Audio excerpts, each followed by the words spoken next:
20 children, 10 already dead, the rest dying in the heat. Ethan Cole found them by accident, locked in a wagon that shouldn't exist, abandoned in a desert where nothing survives. No horses, no tracks, no explanation, just the smell of death and the sound of children too weak to cry. This wasn't negligence, this was murder, slow and deliberate. And when 3 men arrived claiming those children as cargo, Ethan faced a choice that would define everything: walk away and live, or stand alone and probably die. This is the story of what happened when one man refused to turn his back. If you're watching from anywhere in the world, drop your city in the comments. I want to see how far this story travels. And if it moves you, hit that like button. Now, let's begin. The desert didn't forgive mistakes. Ethan Cole had learned that truth over 15 years of hauling freight across the territories, 15 years of watching men die from thirst, heat, or simple stupidity. He'd seen wagons stripped to bones, horses collapsed mid-stride, entire camps swallowed by dust storms that erased them from existence. The desert was honest in its cruelty. It didn't lie, it didn't pretend. It simply took what you gave it and returned nothing. That's why the wagon bothered him. It sat alone in Dry Basin, maybe 300 yards below the ridge where Ethan had stopped to rest his horse. The basin stretched flat and lifeless in every direction, a pan of cracked earth and scattered creosote that nothing crossed without purpose. There were no settlements for 40 miles, no water, no reason for anything with wheels to be down there. But there it was. A covered freight wagon, stationary and tilted, its canvas sun-bleached to the color of old bone. No horses in the traces. No supplies stacked nearby. No camp, no fire ring, no sign that anyone had ever meant to stop there at all. Ethan pulled his hat lower against the glare and studied the scene. His horse, a gray gelding named Ash, shifted beneath him, nostrils flaring at something on the wind. The animal didn't like it, neither did Ethan. Smart men didn't investigate mysteries in the desert.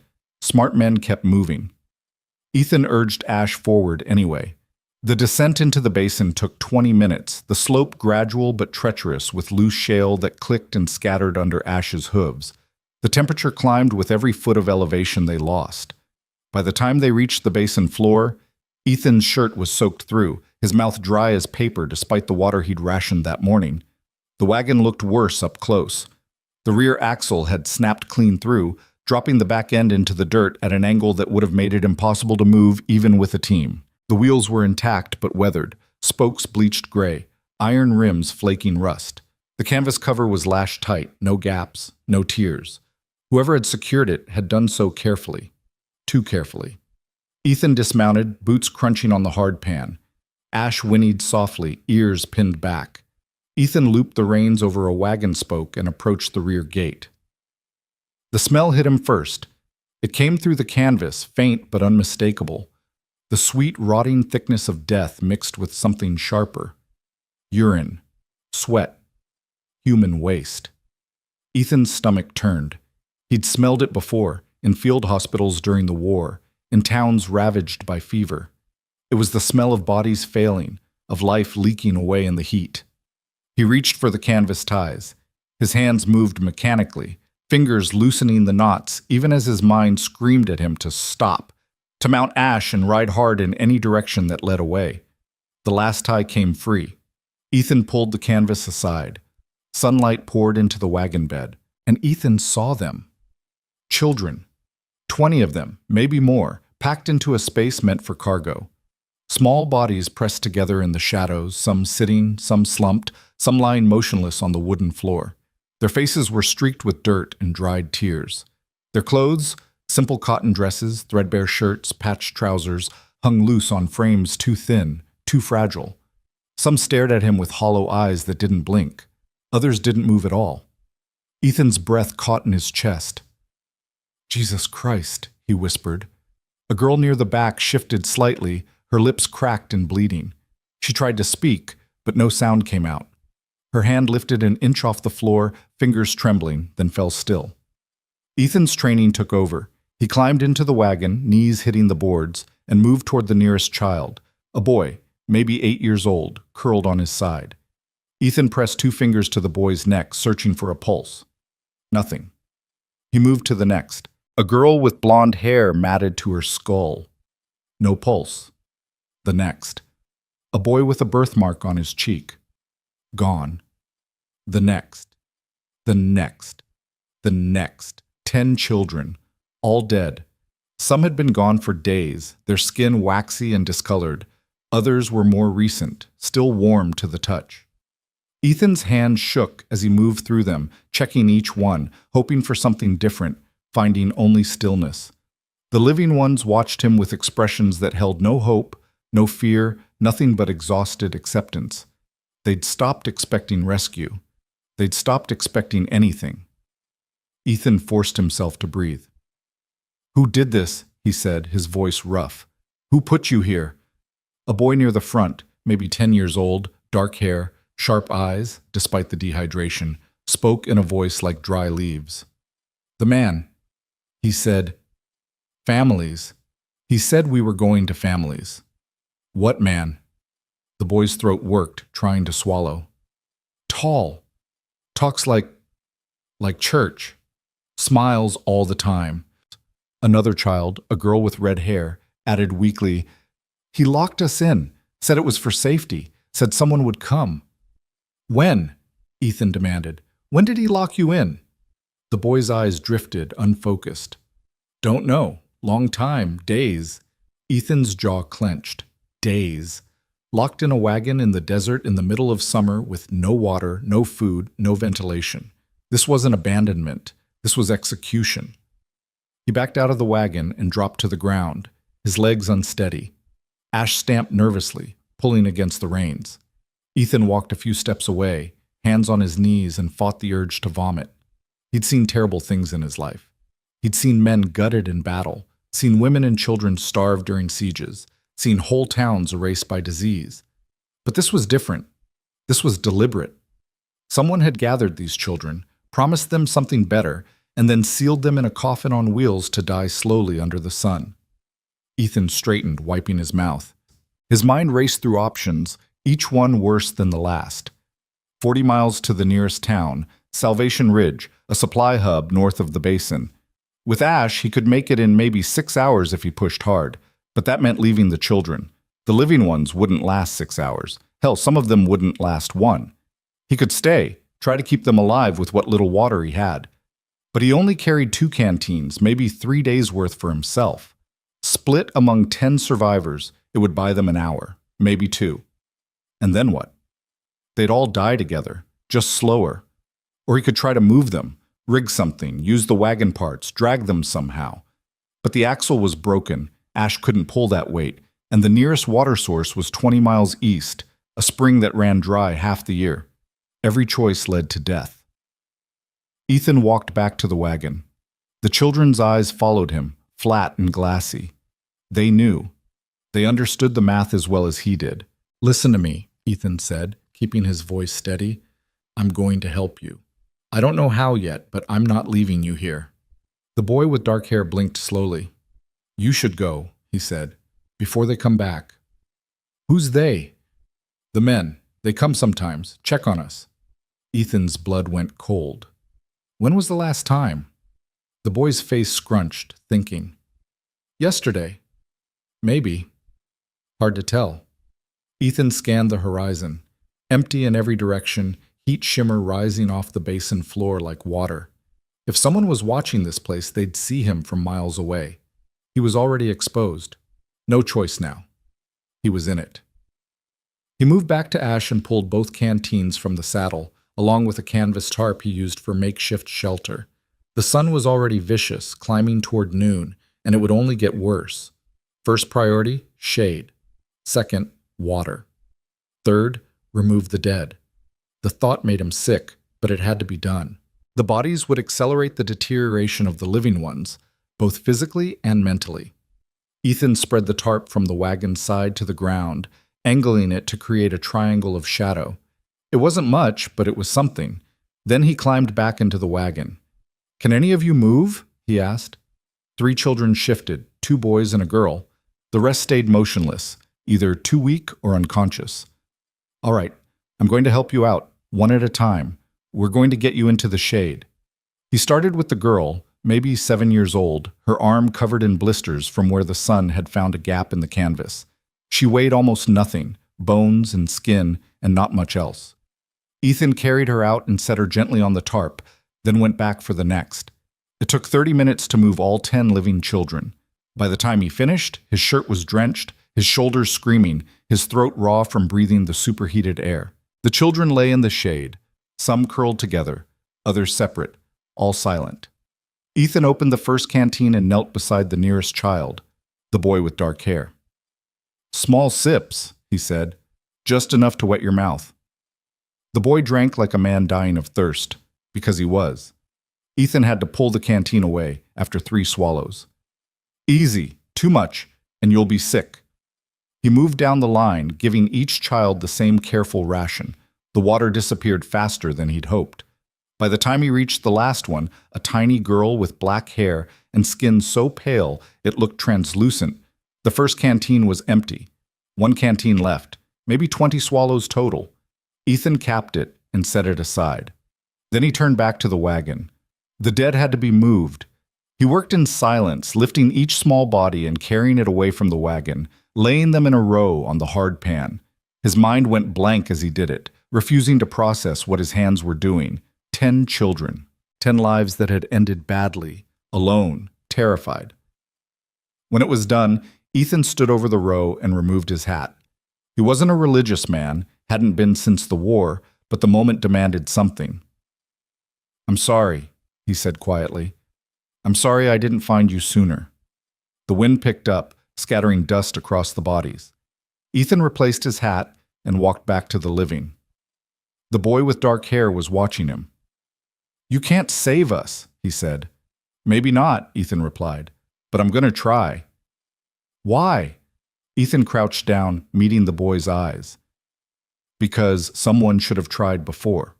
Because this shouldn't have happened.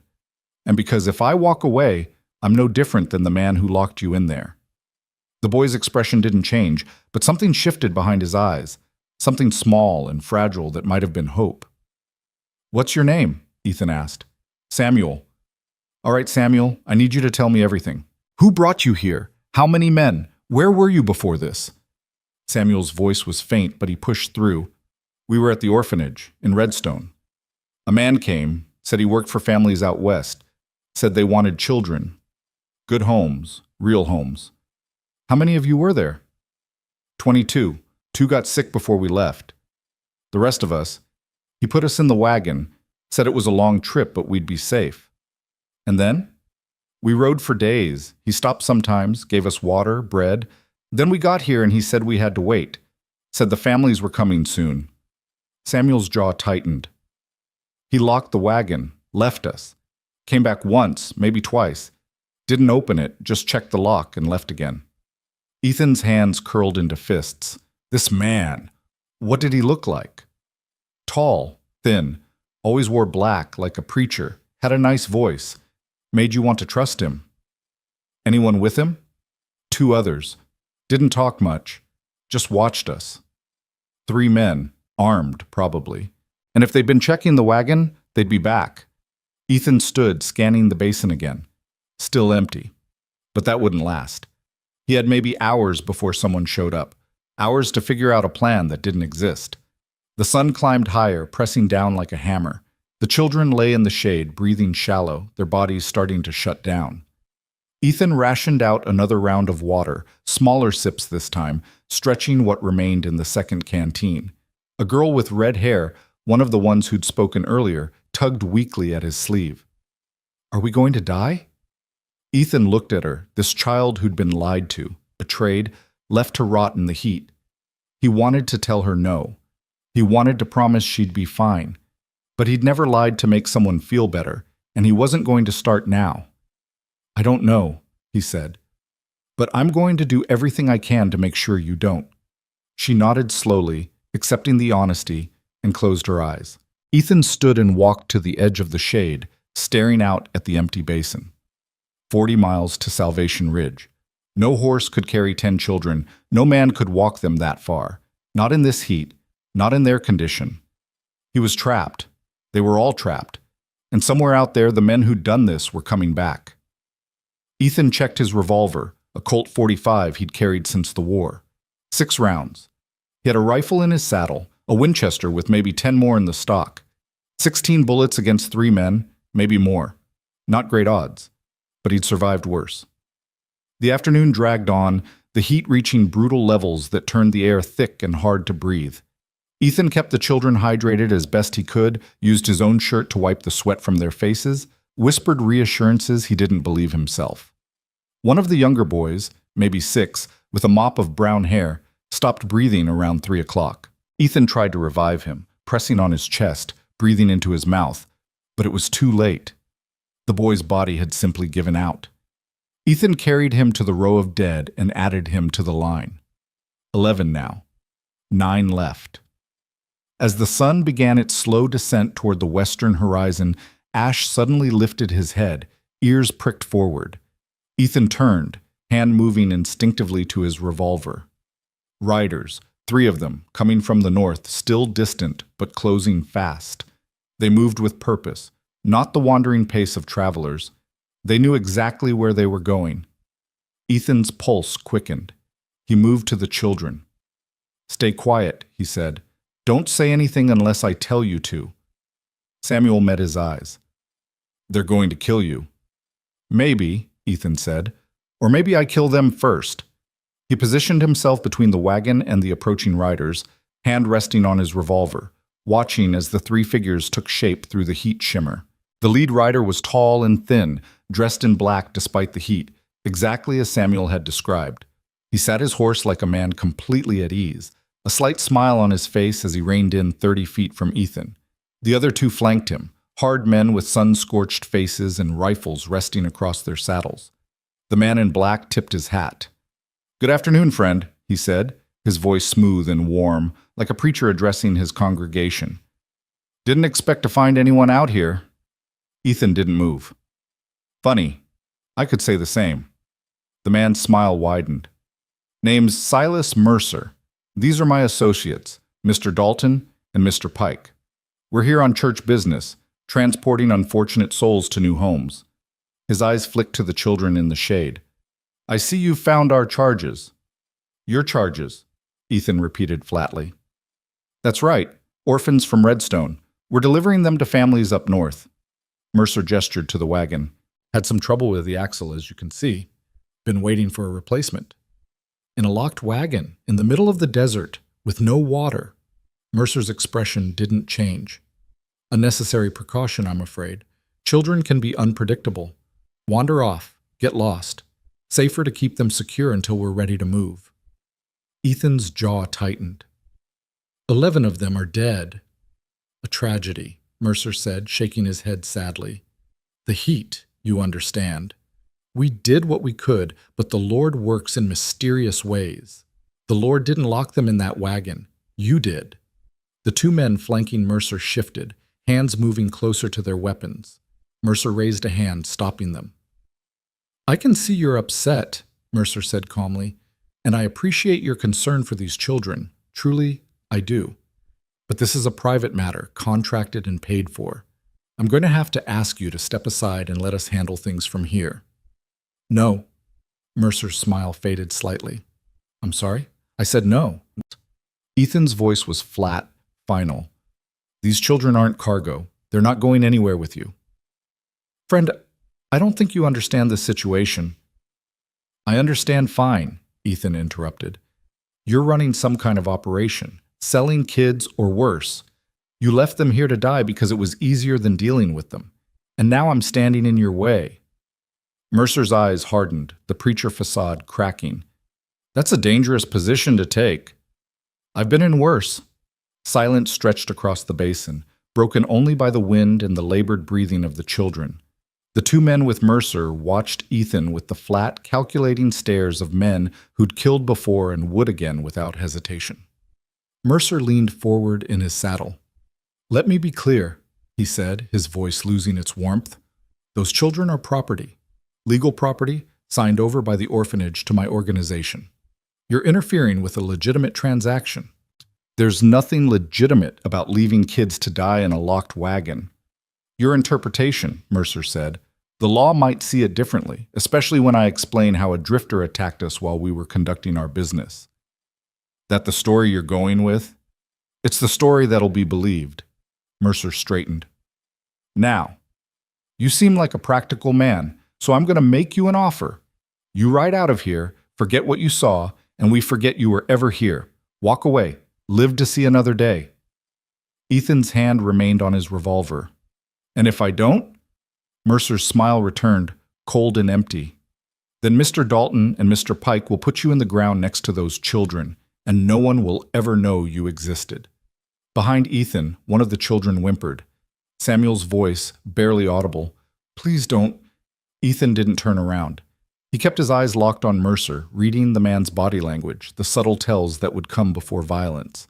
Here's my counteroffer, Ethan said quietly. You turn those horses around and ride out. Leave the children. I'll get them to Salvation Ridge, tell the authorities what happened. You'll have a head start. Might even make it to Mexico before they catch up. Mercer laughed, a sound without humor. You're serious? Dead serious. One man, against three, with 9 dying children to protect. Mercer shook his head. That's not bravery, friend. That's suicide. Maybe, Ethan said, but I've made my choice. Question is, have you made yours? The moment hung suspended, the desert holding its breath. Ethan's fingers rested on his revolver's grip, every muscle coiled, ready.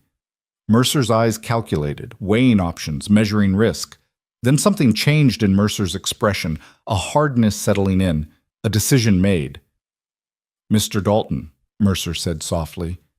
Mr. Pike, I believe this gentleman needs a lesson in practicality. The 2 men raised their rifles, and Ethan drew. Ethan's revolver cleared leather in a fraction of a second, the Colt coming up smooth and fast, muscle memory from 1,000 draws overriding conscious thought. The first shot cracked across the basin before Dalton's rifle reached his shoulder, the bullet punching through the man's upper chest and spinning him sideways off his horse. Pike was faster. His rifle barked, the round hissing past Ethan's ear close enough to feel the heat. Ethan dove left, hit the ground rolling, came up firing. His second shot caught Pike in the shoulder, the impact jerking the man backward, but not dropping him. Pike's horse reared, screaming, and Pike fought to control the animal with one hand while trying to bring his rifle around with the other. Ethan fired again. This time Pike went down hard, tumbling from the saddle and hitting the ground in a cloud of dust. 3 seconds. 2 men down. Ethan swung his aim toward Mercer, but the man in black had already wheeled his horse around, spurring hard toward the ridge. Ethan tracked him, finger tightening on the trigger, then stopped. Mercer was already 200 yards out and opening the distance fast. At that range, on a moving target, with a handgun, the shot was pure luck. Ethan lowered the Colt, breathing hard, ears ringing from the gunfire. Behind him, the children were silent, frozen in shock. Ash had bolted during the shooting, reins trailing, and was now standing 50 yards away, sides heaving. Ethan checked Dalton first. The man lay on his back, eyes staring at nothing, a spreading pool of red soaking into the dirt beneath him. Dead.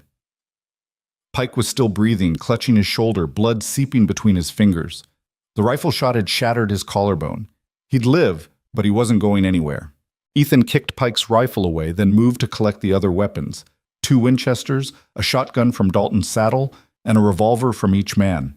He dumped them in a pile near the wagon, then returned to Pike. The man glared up at him through pain-glazed eyes. You're dead, he rasped.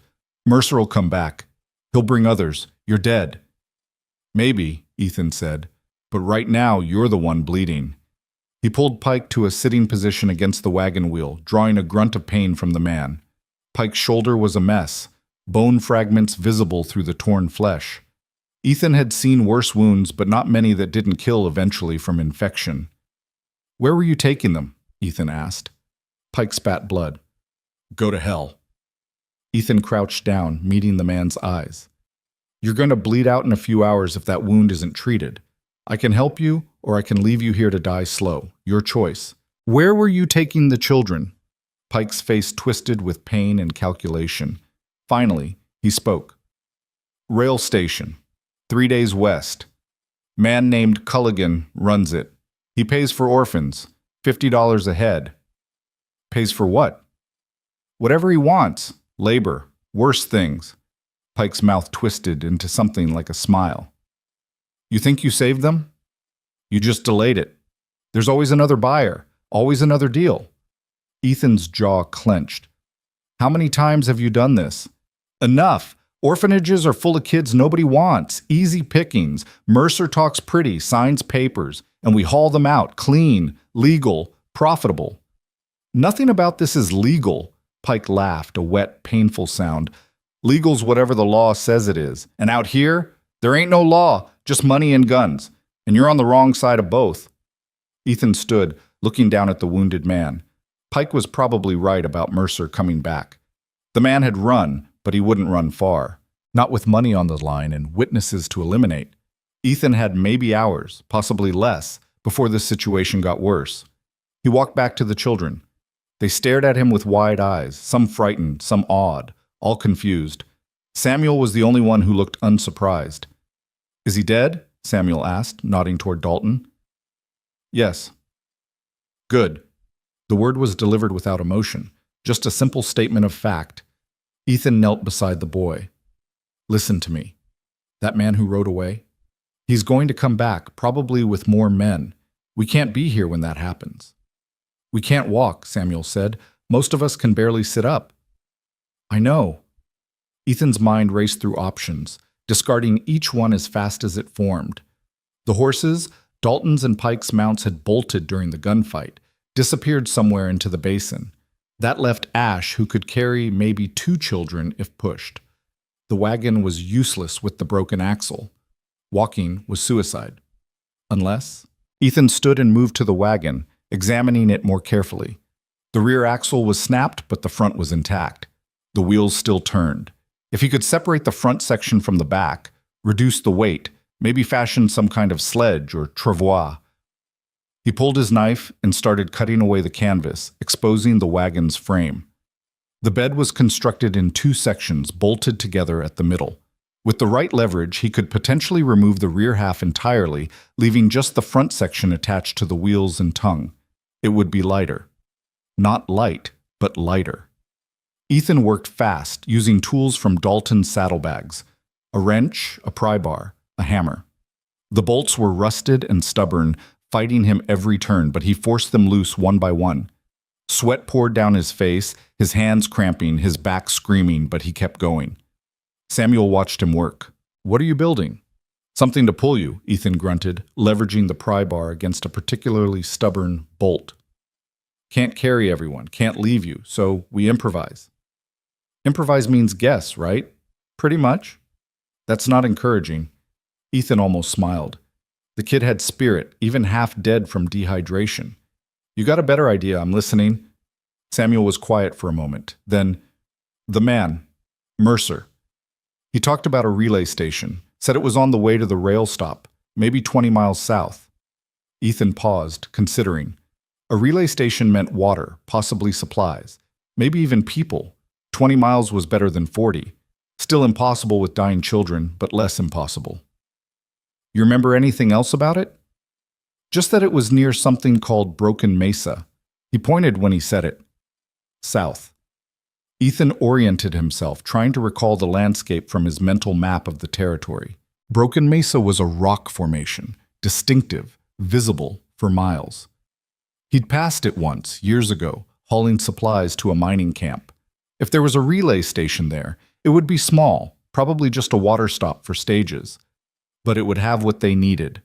20 miles, with makeshift transport, in desert heat, with 9 children barely clinging to life. It was still suicide, just slower.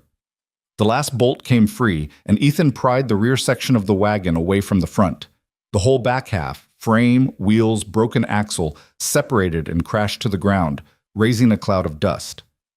What remained was the front third of the wagon bed, maybe 6 feet long and 4 feet wide, still attached to the tongue and front wheels.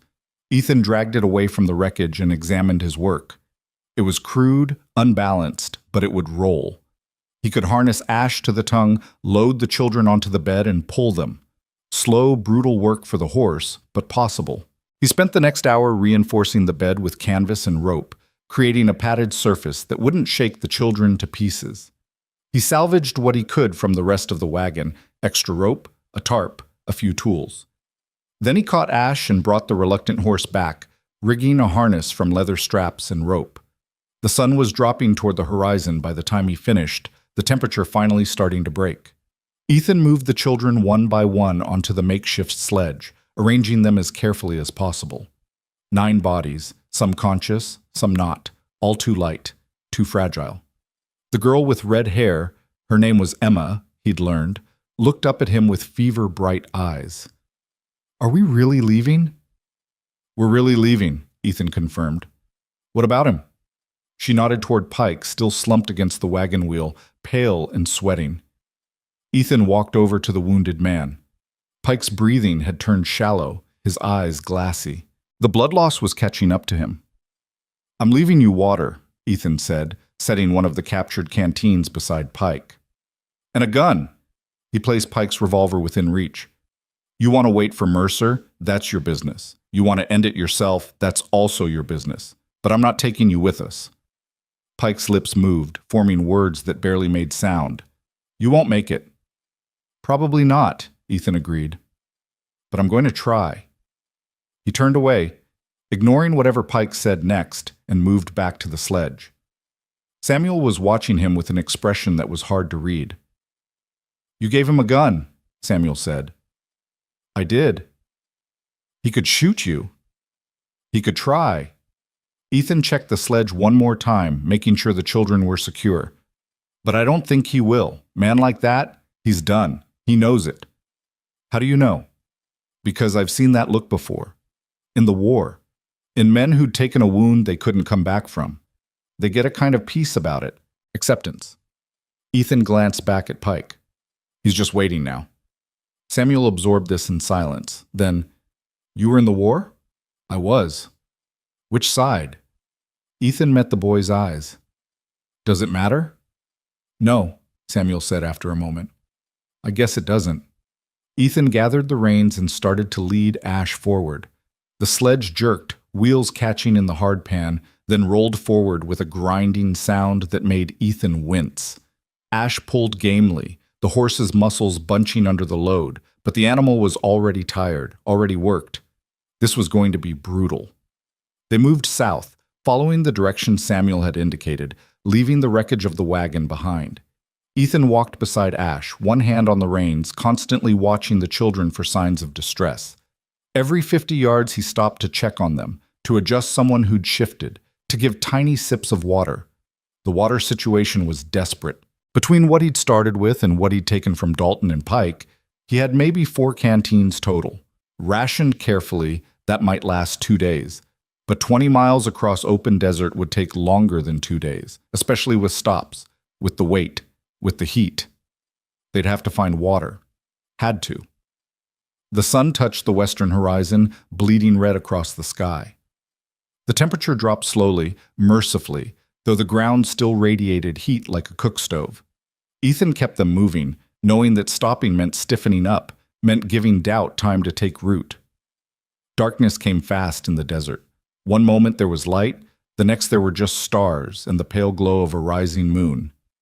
Ethan continued on, navigating by the moon and the dark shape of broken mesa visible against the southern sky. Around midnight, one of the children started crying, a soft, broken sound that cut through the night. Ethan stopped and moved to the sledge. It was a small boy, maybe 5 years old, curled into a ball and shaking. "Hey," Ethan said gently, kneeling beside him. "What's wrong?" "Hurts," the boy whimpered. "Everything hurts." Ethan had no medicine, no way to ease the pain except distraction. "What's your name?" "Thomas." "All right, Thomas. I need you to be brave a little longer. Can you do that?" The boy's crying didn't stop, but he nodded slightly. Emma, lying next to Thomas, reached over and took his hand. "It's okay," she whispered. "We're going to be okay." Ethan didn't know if she believed it, but Thomas seemed to calm slightly at her touch. Children comforting children in the darkness, holding on to each other because there was nothing else to hold on to. Ethan stood and kept walking. The hours blurred together. Walk, stop, check the children, give water, keep moving. Ethan's feet became mechanical, his body operating on pure stubbornness. Ash plodded along, head low, every step an effort. The sledge wheels ground against rock and hardpan, the sound like bones breaking. Dawn came slow and gray, revealing a landscape of scrub and stone. Broken Mesa was closer now, maybe 5 miles ahead, a flat-topped rock formation rising from the desert floor like a broken tooth. Ethan could see it clearly in the early light, and somewhere near its base, supposedly, was the relay station. If it still existed, if it had water, if they could reach it. Ethan stopped to rest as the sun climbed. They'd covered maybe 8 miles through the night, 12 more to go. At this pace, that meant another full day and night, possibly longer. He checked the children. 2 had slipped into unconsciousness during the march. Their breathing was shallow, irregular. Emma was still awake, barely, her lips cracked and bleeding despite the water. Samuel sat propped against the side of the sledge, watching the horizon with those sharp old eyes. "How far?" Samuel asked. "Maybe 12 miles. "That's far." "Yes. Some of us aren't going to make it, are we?" Ethan wanted to lie, to offer false hope, but Samuel deserved better. "Probably not." The boy nodded, accepting this. "Which ones?" Ethan looked at the unconscious children. "Hard to say. The body's a strange thing. Sometimes the ones you think are strongest go first. Sometimes the weak ones surprise you." "Will I make it?" "You're talking, you're thinking, you're still fighting. That's good." Ethan met his eyes. "But I need you to keep fighting. No giving up. Understood?" "What if I want to give up?" "Then you push through it anyway, because the only other option is dying out here, and I didn't shoot 2 men so you could quit on me now." Samuel's mouth twitched, almost a smile. "You're mean." "I'm honest." "Same thing sometimes." They rested for an hour, Ethan dozing in short bursts, never fully sleeping, always listening for the sound of approaching horses. Mercer was out there somewhere. The man had run, but men like that didn't run far. They regrouped. They came back. When Ethan woke from one of his brief dozes, he noticed one of the children, a girl with black hair, the pale one, had stopped breathing. He checked for a pulse, found nothing. She'd slipped away quietly, without struggle, her body simply giving out. 12 now, 8 left. Ethan lifted her gently and carried her a short distance from the sledge, laying her in the shade of a creosote bush. He had no tools to dig, no time to bury her properly. The best he could do was cover her with rocks, a small cairn to mark her passing. Samuel watched from the sledge. "What was her name?" Ethan realized he didn't know. He'd never asked. "I don't know." "That's sad. Dying without someone knowing your name." "Yes," Ethan agreed quietly. "Yes, it is." He returned to the sledge and got them moving again. The sun climbed higher, turning the air thick and oppressive. Ethan's water ran out around noon. He gave the last of it to the children and continued on, his throat burning, his lips cracking, his head starting to pound. Dehydration set in fast. Within an hour, Ethan's thoughts began to drift, reality blurring at the edges. He kept walking because stopping meant death. The sledge kept rolling because Ash kept pulling. Everything else became distant, dreamlike. He thought about the war, about men he'd known, friends he'd buried, about a promise he'd made to himself after Appomattox to never stand by while people suffered, to never be the man who looked away. He'd broken that promise more times than he could count. Small moments, small failures. Seeing injustice and moving on because it wasn't his problem, wasn't his fight. But not this time. This time he'd stay. This time he'd fight, even if it killed him. The sun reached its peak and started its descent. Broken Mesa filled the southern horizon, close enough now to see details, the striations in the rock, the shadows of crevices. Ethan's vision swam, the formation seeming to move, to breathe. He stumbled, caught himself, kept moving. Behind him, on the sledge, one of the children started singing, a thin, wavering voice, the words unclear but the melody recognizable. Some hymn or folk song, something about home. Other voices joined in, weak and off-key, but together. Ethan focused on that sound, let it pull him forward. Around 4 in the afternoon, Samuel called out, "There, I see it!" Ethan looked up, blinking against the glare. At first he saw nothing, just more desert, more rock. Then his eyes focused and he spotted it. A cluster of buildings at the base of Broken Mesa, maybe a mile ahead. Small structures, weathered wood, a corral, the relay station. Ethan's pace quickened, adrenaline overriding exhaustion. Ash sensed it too, the horse picking up speed, pulling harder. The children on the sledge stirred, those still conscious lifting their heads to look. The station grew larger as they approached. 3 buildings total, a main structure with a porch, a smaller building that looked like a stable, and a water tower. The water tower made Ethan's heart pound. Water. They just needed to reach it. They were 100 yards out when Ethan saw movement on the porch. A figure stood, backlit by the setting sun. Then another figure emerged, and another. 4 men total, all armed, all watching the approaching sledge with interest. Ethan's hand moved to his revolver, but his fingers were clumsy, uncoordinated from dehydration. He forced himself to focus, to assess the situation. The men on the porch made no aggressive moves. They simply stood, waiting. Ethan pulled Ash to a stop 50 feet from the building. "We need water," he called out, his voice cracking. "Children are dying." One of the men, older, gray-bearded, wearing a vest despite the heat, stepped forward. "We can see that. Question is, what happened?" Ethan's mind raced, trying to form coherent thoughts through the fog of exhaustion. These men could be help. They could also be part of Mercer's operation. The relay station was supposedly on the route to Culligan's rail stop. That suggested a connection, but the children needed water, now. Whatever risk came with these men was secondary to that immediate need. "We were attacked," Ethan said, keeping it vague. "Wagon broke down. These kids were left to die. I'm trying to get them to Salvation Ridge." The gray-bearded man studied Ethan for a long moment, then glanced at his companions. Some silent communication passed between them. Finally, he nodded. "Bring them inside," he said. "We'll get them water, food, whatever they need." Ethan didn't move. "Why? Why what? Why help us?" The man's expression hardened slightly. "Because I'm not a monster. Now bring those children inside before they die on my doorstep." Ethan hesitated one more moment, then led Ash forward. The men on the porch moved aside, creating space. Ethan guided the sledge right up to the steps, then started lifting children down, carrying them one by one into the building. The interior was simple, a large room with a fireplace, a few tables, some bunks along the wall.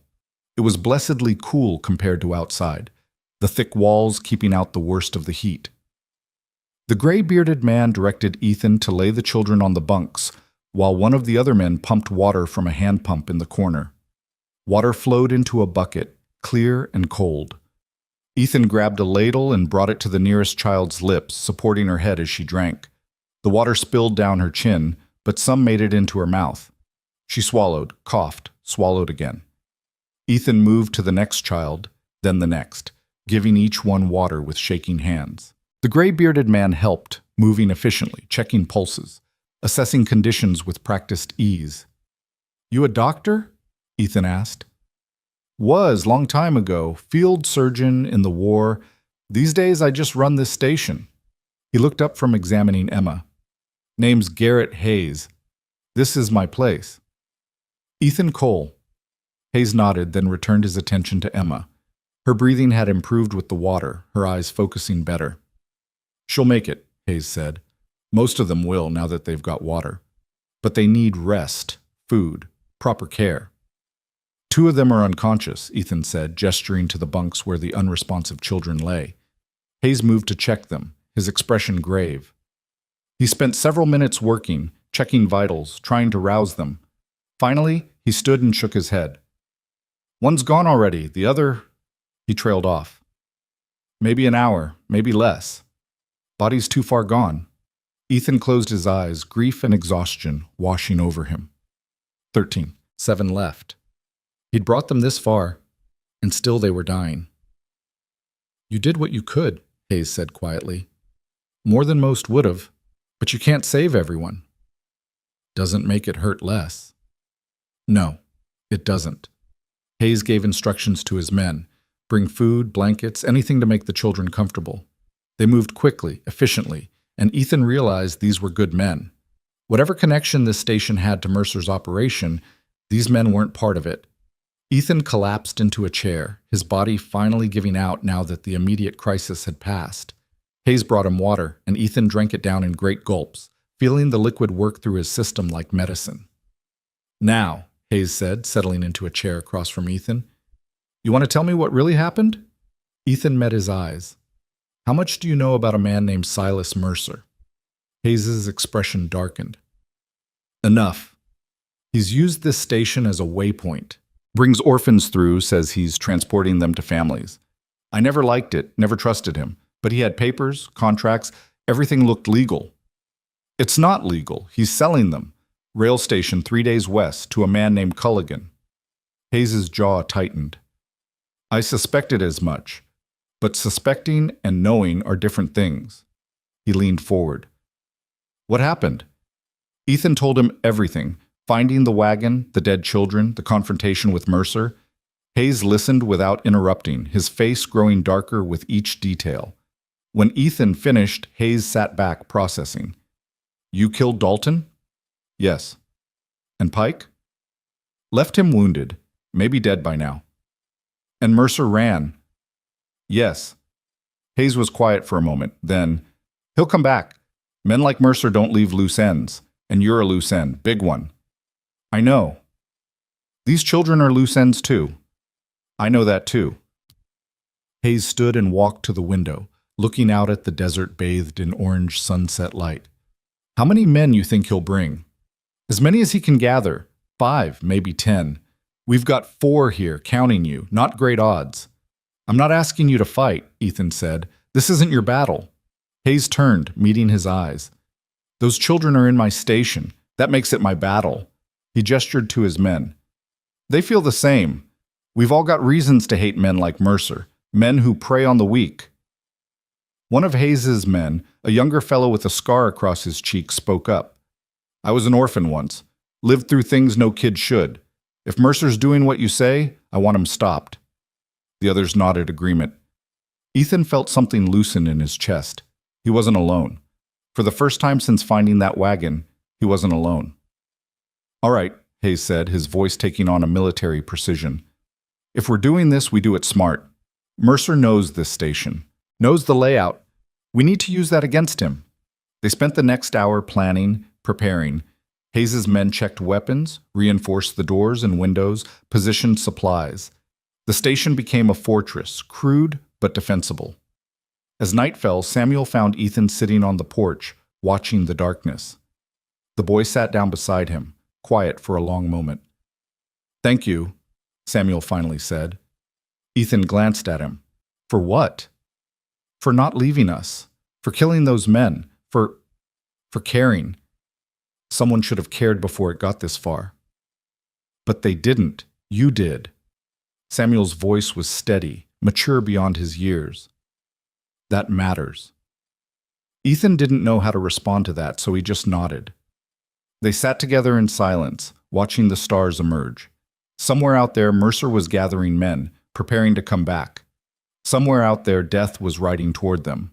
But right now, in this moment, 7 children were alive who shouldn't be. 7 children who had a chance. And Ethan would fight to give them that chance, whatever it cost. The night deepened. Inside the station, Hayes posted guards at the windows. The children slept, their breathing steadier now, their bodies beginning to heal. And Ethan waited for what morning would bring, knowing it would bring blood and violence and a reckoning long overdue. The attack came with the dawn, exactly as Ethan had expected. He'd been awake for hours, sitting near the window with his Winchester across his knees, watching the horizon slowly emerge from darkness. The desert transformed in stages, first black, then gray, then pale blue as the sun prepared to break. Hayes stood at another window, equally vigilant, while his men rotated guard positions throughout the night. The children slept fitfully on the bunks, their small bodies finally getting the rest they desperately needed. One more had died during the night, a boy named Jacob who'd simply stopped breathing around 3 in the morning. Hayes had moved him to a back room, covering him with a blanket, adding another name to the list of those who hadn't made it. 6 children left. 6 lives depending on what happened in the next few hours. Ethan spotted the riders when they were still a mile out, dark shapes moving against the lightning sky. He counted them carefully. 7 horses, 7 men. Mercer had brought reinforcements, just as predicted. "They're coming," Ethan called softly. Hayes moved to his position, peering through the gap they'd left in the shuttered window. 7. That's more than I hoped. But fewer than I feared, Ethan replied. Could be worse. The younger man with the scar, his name was Martin, checked his rifle nervously. Could be better too. Always could be, Hayes said. But we work with what we've got. Remember the plan. Let them get close. Wait for my signal. And for the love of everything, don't shoot unless you've got a clear target. We don't have ammunition to waste. The riders approached slowly, cautiously, spreading out as they neared the station. They weren't charging in blindly. Mercer was being smart, careful, treating this like what it was, a tactical assault on a defended position. Ethan recognized Mercer in the center of the group, still dressed in black, sitting his horse like a man completely in control. The other riders looked like hired guns, hard men with weathered faces and cold eyes, the kind who killed for money and asked no questions. They stopped about 100 yards out, just beyond effective rifle range. Mercer nudged his horse forward a few more steps, then called out in that smooth preacher voice, "Mr. Cole, I know you're in there.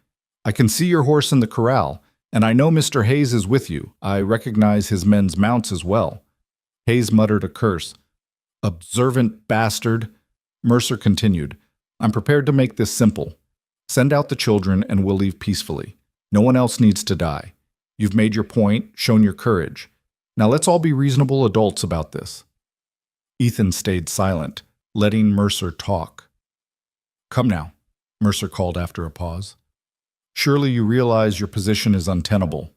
You're outnumbered, surrounded. The children need medical care, proper facilities. I can provide that. Fighting serves no one's interests. Except yours," Ethan called back. "You need them dead or disappeared. Can't have witnesses to what you've done." Mercer's voice hardened slightly, the friendly veneer cracking. "What I've done is provide opportunities to unwanted children. What I've done is create value from waste. The world is full of orphans, Mr. Cole. No one misses them. No one cares." "I care," Ethan said simply. "One man's conscience against the realities of commerce. How noble. How ultimately pointless." Mercer gestured to his men. "I have 7 guns. You have, what, 4? Maybe 5? The mathematics are clear." Hayes leaned close to Ethan. He's stalling, trying to position his men while he talks. Ethan had noticed the same thing. While Mercer held their attention, the other riders were slowly spreading out, creating a perimeter around the station. In a few minutes, they'd have the building surrounded, able to fire from multiple angles.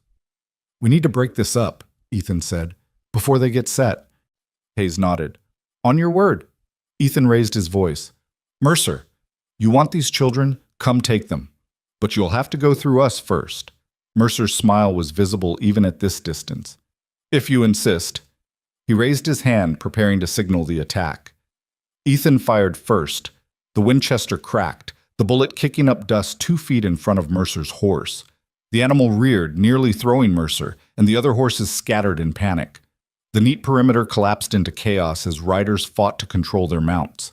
Hayes and his men opened up immediately, their rifles barking in rapid succession. They weren't aiming to kill yet, just to disrupt, to keep the attackers off balance and away from cover. Bullets whined through the air, punching into the dirt, forcing the riders back. One of Mercer's men went down. His horse shot out from under him. The man hit the ground hard and scrambled for cover behind a boulder. Another rider wheeled away, clutching his arm where a bullet had grazed him. But the others recovered quickly, professional fighters responding to ambush with trained efficiency. They scattered to predetermined positions, behind rocks, into a shallow wash, using terrain Mercer must have scouted beforehand. Within seconds, they'd transformed from a clustered target into a distributed threat. Return fire slammed into the station, bullets punching through shutters and thudding into walls. Ethan ducked as a round splintered the window frame inches from his head. Behind him, one of the children cried out in fear. "Stay down!" Hayes shouted to the kids. "Get on the floor, away from the windows!" Samuel was already moving, pulling the younger children off the bunks and into the center of the room, creating a barrier of mattresses around them. Emma helped, her face pale but determined, showing a courage that made Ethan's chest tighten. The gunfire intensified. Mercer's men had found their rhythm, laying down suppressing fire while others maneuvered for better angles. A window on the east side shattered, glass exploding inward. Martin returned fire through the opening, driving back whoever had targeted it. Hayes grabbed Ethan's arm. The water tower. 2 of them are moving toward it. If they get up there, they'll have a clear shot down into the station. Ethan swung his rifle toward the tower, a wooden structure 20 yards from the main building. He spotted movement, 2 men running low, using the building as cover from the other defenders. Ethan led the first man by half a step and fired. The bullet caught him in the leg, spinning him around and dropping him. The second man dove behind the tower's support legs. "I'll keep him pinned," Ethan said.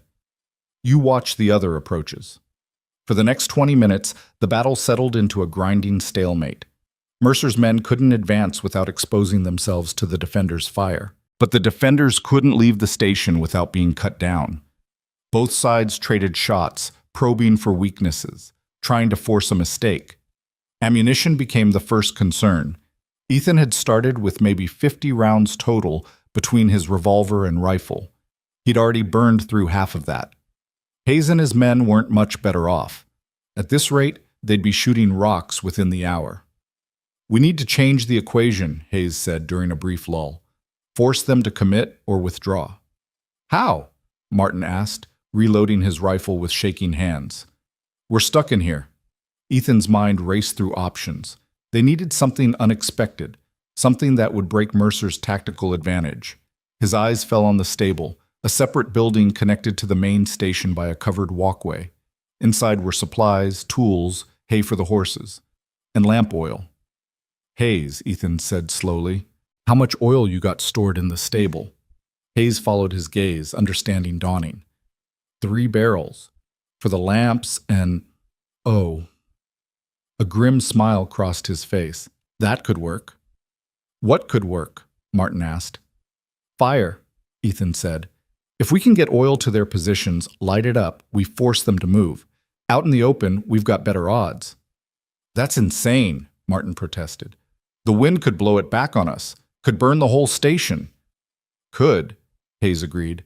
"But sitting here waiting to run out of bullets is definitely going to get us killed. At least this gives us a chance." He looked at Ethan. "You thinking what I'm thinking?" "The wash," Ethan confirmed. 3 of them are dug in there. It's downhill from here, runs east to west. We pour oil from the tower's high side, let it flow down into the wash, then light it. "Turn their cover into a trap," Hayes said. "I like it. But someone's got to get to that tower. Someone's got to haul the oil. And someone's got to light it under fire." "I'll go," Ethan said. "Like hell you will," Hayes countered. "This is my station. I'll go. You're the only one here with medical training. These kids need you alive. I'm expendable." "Nobody here's expendable," Hayes said firmly. Then he paused, reconsidering. "But you're right about the medical training." "Damn it!" He looked at Martin. "You and I will provide covering fire. Cole, you get to the stable, grab 1 barrel of oil, get it to the tower. Can you do it?" Ethan checked his revolver, ensuring a full cylinder. "I can do it." "Then move fast. We'll only be able to suppress them for about 30 seconds before they adjust." Ethan took a breath, centering himself the way he'd learned in the war. Fear was useful, kept you sharp, but panic got you killed. He visualized the route, out the back door, across 20 feet of open ground to the covered walkway, through to the stable, grabbed the barrel, back through the walkway, 15 feet to the water tower, up the ladder. 45 seconds if everything went perfect. A minute if it didn't. "On my mark," Hayes said, positioning himself at the window. Martin took the east window, rifle ready. Hayes's other 2 men, quiet fellows Ethan had barely spoken to, moved to provide crossfire. 3, Hayes counted. 2, 1, mark. All 4 defenders opened fire simultaneously, a coordinated volley that forced Mercer's men to duck and cover. Ethan bolted for the back door, yanked it open, and ran. The distance to the covered walkway felt like miles. Bullets whined past him, one so close he felt the air displacement. He hit the walkway at full sprint, his boots pounding on wooden planks, and burst into the stable. The oil barrels sat against the far wall. Ethan grabbed the nearest one, a 40-pound weight that made his shoulders scream as he hefted it. He turned, started back toward the walkway, and saw movement in the doorway. One of Mercer's men had flanked around, following Ethan's route. The man raised his pistol, a smile on his face, and Ethan knew he was too slow, too burdened, too dead. Samuel appeared behind the man like a ghost, swinging a wooden plank with all the strength his small body could muster. The plank connected with the back of the man's skull with a solid crack. The man staggered, his shot going wild, and Samuel hit him again. The man went down hard. Ethan stared at the boy, who stood there breathing hard, the plank still gripped in both hands. "Go!" Samuel shouted. "I'll watch the door!" There was no time to argue. Ethan ran back through the walkway, the barrel sloshing, oil leaking from the seams. He burst into the open and sprinted for the water tower. Bullets tracked him, kicking up dirt, punching through the barrel, and releasing sprays of oil. Ethan reached the tower's base and started climbing the ladder one-handed, the barrel clutched against his chest. Each rung was agony, his muscles burning, his grip slipping on the oil-slicked metal. But he climbed, fueled by desperation and the knowledge that stopping meant death. He reached the platform at the top, a narrow walkway circling the water tank. From here, he could see the entire battlefield. Mercer's men in their positions, Hayes and his men in the station, the wash running like a scar across the desert floor. Ethan tipped the barrel over the platform's edge, aiming for the high point above the wash. Oil glugged out, thick and dark, splashing onto the rocks and running downhill exactly as planned. It flowed into the wash, pooling around the positions where 3 of Mercer's men sheltered. The men noticed too late. They scrambled to move as the oil spread, but the wash's walls were steep, the bottom slick with the spreading liquid. Ethan pulled a match from his pocket, struck it against the tower's rough wood, and dropped it. The oil caught with a whoosh that Ethan felt as much as heard. Flames raced down the slope and into the wash, following the oil's path, engulfing everything in their path. The 3 men in the wash screamed and ran, their clothes catching fire, their positions abandoned. Hayes's men cut them down as they emerged, showing no mercy. The fire burned hot and fast, consuming the oil and creating a wall of smoke that obscured half the battlefield. Mercer's remaining men, 3 now, including Mercer himself, pulled back, regrouping behind a cluster of boulders 100 yards out. Ethan climbed down from the tower, his hands shaking from adrenaline. He made it back to the station, where Hayes clapped him on the shoulder. "Damn fine work, Cole." "Samuel saved me," Ethan said. "Took down one of them with a plank?" Hayes's eyebrows rose. "That kid's got steel in him." Samuel stood near the back door, still holding the plank, looking simultaneously proud and terrified. Ethan walked over and gently took the plank from the boy's hands. "You shouldn't have done that," Ethan said quietly. "Could have gotten killed." "So could you," Samuel replied. "Fair's fair."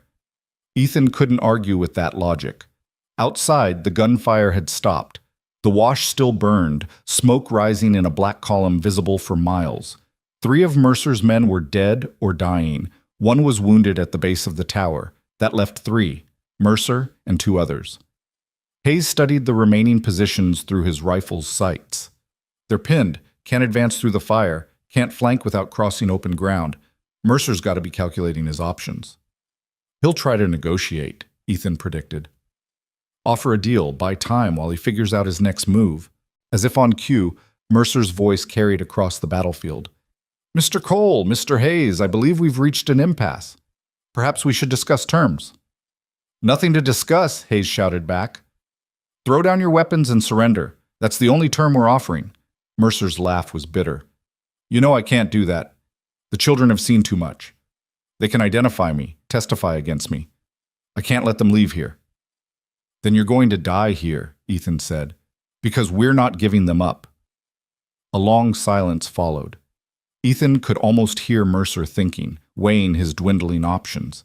The man was trapped by his own crimes, backed into a corner by witnesses he couldn't afford to leave alive. When Mercer spoke again, his voice had changed, harder, colder, the preacher facade completely gone. "You're forcing my hand, gentlemen. I didn't want it to come to this, but you leave me no choice." Movement caught Ethan's attention. One of Mercer's remaining men was circling wide, trying to reach the corral where the horses were kept. If they spooked the animals, destroyed the water supply, they could turn the siege around. "Martin," Hayes snapped. "That rider heading for the corral. Drop him." Martin fired, but his shot went wide. The rider reached the corral and started cutting the fence rails. Horses whinnied and scattered, ash among them, the animals bolting into the desert. "Damn it," Hayes cursed. "There goes our mobility." Ethan tracked the rider with his Winchester, waiting for a clear shot. The man finished destroying the fence and turned toward the water tower, pulling something from his saddlebag. A torch. He was going to try to burn them out. Ethan fired. The bullet caught the man in the chest, dropping him instantly. The torch fell from his hands, landing in the dirt and sputtering out. Two left, just Mercer and one other man. The realization seemed to hit Mercer at the same moment. Ethan saw the man's posture change, saw him turn and speak urgently to his last companion. They were finished, and they knew it. Hayes saw it too. "They're going to run, both of them." "Let the other one go," Ethan said. "But Mercer doesn't leave. He's the head of this thing. Cut off the head, the body dies." Hayes nodded grimly. "Agreed." They waited, weapons ready. Sure enough, Mercer's last man broke cover and ran for his horse, mounting in one smooth motion and spurring away to the east. Hayes tracked him, but didn't fire, letting him go. Mercer stood alone behind the boulder, the morning sun now fully risen, illuminating him in harsh light. He stepped out slowly, hands visible, no weapon drawn. "Mr. Cole," he called, "I'm unarmed. I'm coming forward to speak with you, man to man. Surely you'll grant me that courtesy." Ethan glanced at Hayes, who shrugged. "Your call."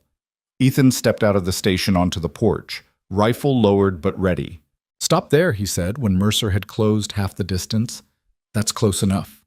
Mercer stopped, raising his hand slightly. Up close, Ethan could see the man more clearly. Handsome features, intelligent eyes, the kind of face people instinctively trusted. No wonder he'd been successful at this sick trade. "You've won," Mercer said simply. "My men are dead or scattered. The children are safe. You've accomplished what you set out to do." "Then why are you still here?" Ethan asked. "Because I want you to understand something. What I did for practical reasons. The world is full of unwanted children. I found a way to give them value, to make their existence profitable. Is that really so terrible?" "You murdered them," Ethan said flatly. "You locked them in a wagon and left them to die." "A miscalculation," Mercer admitted. "Pike was supposed to monitor them more carefully. His failure, not mine." "You're the one who gave the orders." "I'm a businessman, Mr. Cole. I identify opportunities and exploit them. If not me, someone else would fill this need. The demand exists. I simply met it." Ethan's grip tightened on his rifle. "You're trying to justify it, make it sound reasonable. But there's no version of this where you're not a monster." Mercer's expression hardened. "And what are you? A killer. You've murdered 5 men today. How is that different?" "I killed to protect the innocent. You killed for profit." "Semantics. We're both killers, Mr. Cole. The only difference is you've convinced yourself you're righteous." Behind Ethan, the station door opened, small footsteps on the porch. Ethan didn't turn, didn't take his eyes off Mercer, but he knew who it was. Samuel walked past Ethan, stopped at the top of the porch steps, and stared at Mercer with those sharp old eyes. The boy was silent for a long moment, just looking at the man who'd betrayed him, who'd promised him a family and delivered death. "Why did you lie to us?" Samuel finally asked, his voice quiet but clear. Mercer's smooth facade cracked. For the first time he looked uncomfortable, unable to meet the boy's gaze. "Why?" Samuel repeated. "We trusted you. We believed you when you said families wanted us. We got in that wagon because you promised us something better. Why did you lie?" Mercer opened his mouth, closed it. Whatever words he'd been preparing, justifications, rationalizations, business explanations, they all died in the face of that simple question from a child he'd tried to kill. Mercer started, then stopped. His hands fell to his sides. The confidence that had carried him through everything up to this point crumbled. I don't have an answer you'd accept. Try, Samuel said. Mercer looked at the boy for a long moment. Then, slowly, he shook his head. Because it was profitable. Because orphans are invisible. Because I could. He took a shaky breath. And because somewhere along the way I stopped seeing you as people. You became cargo, inventory, numbers on a ledger. When did that happen? Samuel asked. I don't know, years ago maybe. So gradually I didn't notice until it was too late to turn back. Samuel nodded slowly, absorbing this. My sister died in that wagon. Her name was Margaret. She was 6 years old. She liked flowers and singing, and she died because you stopped seeing her as a person. Mercer's face twisted with something that might have been remorse. I'm sorry. No, you're not, Samuel said without anger, just stating fact. You're sorry you got caught. You're sorry your business is finished. But you're not sorry about Margaret. You don't even remember her. Mercer had no response to that. Samuel turned and walked back into the station, leaving Mercer standing alone in the morning light. Ethan raised his rifle, aiming at Mercer's chest. His finger rested on the trigger. One shot, one squeeze. Justice for 22 children, 11 of them dead, the rest scarred forever. Do it, Mercer said quietly. It would be cleaner than what's waiting for me otherwise. Ethan's finger tightened, then, slowly, he lowered the rifle. No, he said. You're going to face what you've done. You're going to stand trial, testify, name every person involved in this operation. You're going to spend the rest of your life knowing what you became. That's not mercy, Mercer said. I know. Hayes emerged from the station with rope, and together they bound Mercer's hands. The man didn't resist, all the fight gone out of him. Whatever had broken during his conversation with Samuel had stayed broken. As they secured him to a post on the porch, hoofbeats sounded from the north. Ethan turned, hand moving to his revolver, then relaxed when he saw the riders. A sheriff's badge glinting on the lead man's vest, a posse of 6 following behind. The sheriff reined in and dismounted, taking in the scene, the burning wash, the dead bodies, the bound prisoner, the frightened children peering from the station windows. Name Sheriff Tom Bridger, the man said, his voice gravelly from years of dust and shouting. We saw the smoke from Salvation Ridge, figured trouble. What happened here? Hayes stepped forward. Long story, Sheriff. Short version is that man there, he pointed at Mercer, has been kidnapping orphans and selling them. Mr. Cole here stopped him. We've got 6 children inside who need medical attention and protection. Bridger's eyes narrowed. That's a serious accusation. And we've got bodies to prove it, Ethan said. He gave Bridger a condensed version of events, starting with the wagon in Dry Basin and ending with the shootout. Bridger listened, his expression growing darker. When Ethan finished, the sheriff walked over to Mercer. Silas Mercer, Bridger said slowly. I've heard your name. Always wondered about your operation, how you move so many orphans so fast. Now I know. Mercer said nothing. Bridger turned back to Ethan. You've done a hard thing here, son. Harder than most men could manage. The law will want statements from everyone, but that can wait. Right now, let's get these children somewhere safe. The posse spent the next hour securing the area, tending to the wounded, and preparing to transport everyone back to Salvation Ridge. Hayes worked on the children, assessing their conditions, administering what care he could with his limited supplies. Ethan sat on the porch steps, exhaustion finally overwhelming the adrenaline that had kept him going. His hands trembled slightly, the weight of everything he'd done settling on his shoulders. He'd killed 5 men in the last 2 days, saved 6 children, lost 13 others. The numbers didn't balance. They never would. Samuel sat down beside him, the boy moving stiffly, his body showing the toll of their ordeal. They sat in comfortable silence for a moment, watching the sheriff's men work. What happens now? Samuel asked. Sheriff takes you to Salvation Ridge. Real doctors will look at you, make sure you're healing properly. Then they'll find you homes. Real ones this time. What about you? I go back to hauling freight, I guess. Back to my life. Samuel considered this. Will you forget about us? Ethan looked at the boy, at this child who'd shown more courage than most soldiers Ethan had known. No, he said honestly. I don't think I could, even if I wanted to. Good, Samuel said. Because I won't forget you either. None of us will. Emma joined them on the steps, along with two other children, Thomas, the small boy who'd cried during the march, and a girl named Claire. They gathered around Ethan, these survivors, these children who'd been to hell and somehow made it back. You gave us a chance, Emma said softly, when no one else would. Ethan didn't know what to say to that, so he just nodded. The sun climbed higher, burning away the last of the night's coolness. Sheriff Bridger approached, his face grave. We found the bodies, he said, from the wagon, and we found Pike dead where you left him. That makes 13 children total. Who didn't survive? 14, Ethan corrected. One died last night here at the station. Bridger removed his hat, running a hand through his hair. 14 children. Christ, this is going to be national news. Papers will run it for weeks. Good, Hayes said, joining them. Maybe it'll wake people up to what's happening in these orphanages, how vulnerable these kids are. Maybe, Bridger agreed, and Mercer's going to talk. He'll give up names, locations, everyone involved. We can shut this whole operation down. What about the man who was buying them? Ethan asked. Culligan, at the rail station. We'll get him, Bridger promised, and anyone else Mercer names.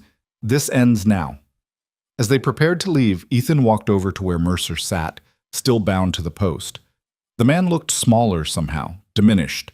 The confidence and charisma completely evaporated.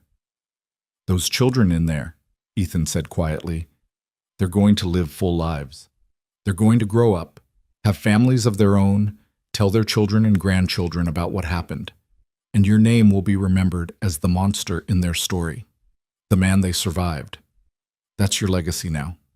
Mercer looked up at him, and for a moment Ethan saw something human in those eyes. Regret, maybe, or shame.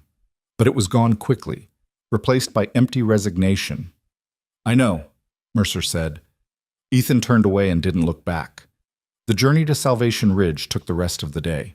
The sheriff's posse had brought a proper wagon, and the children rode in relative comfort, cushioned by blankets and attended by Hayes.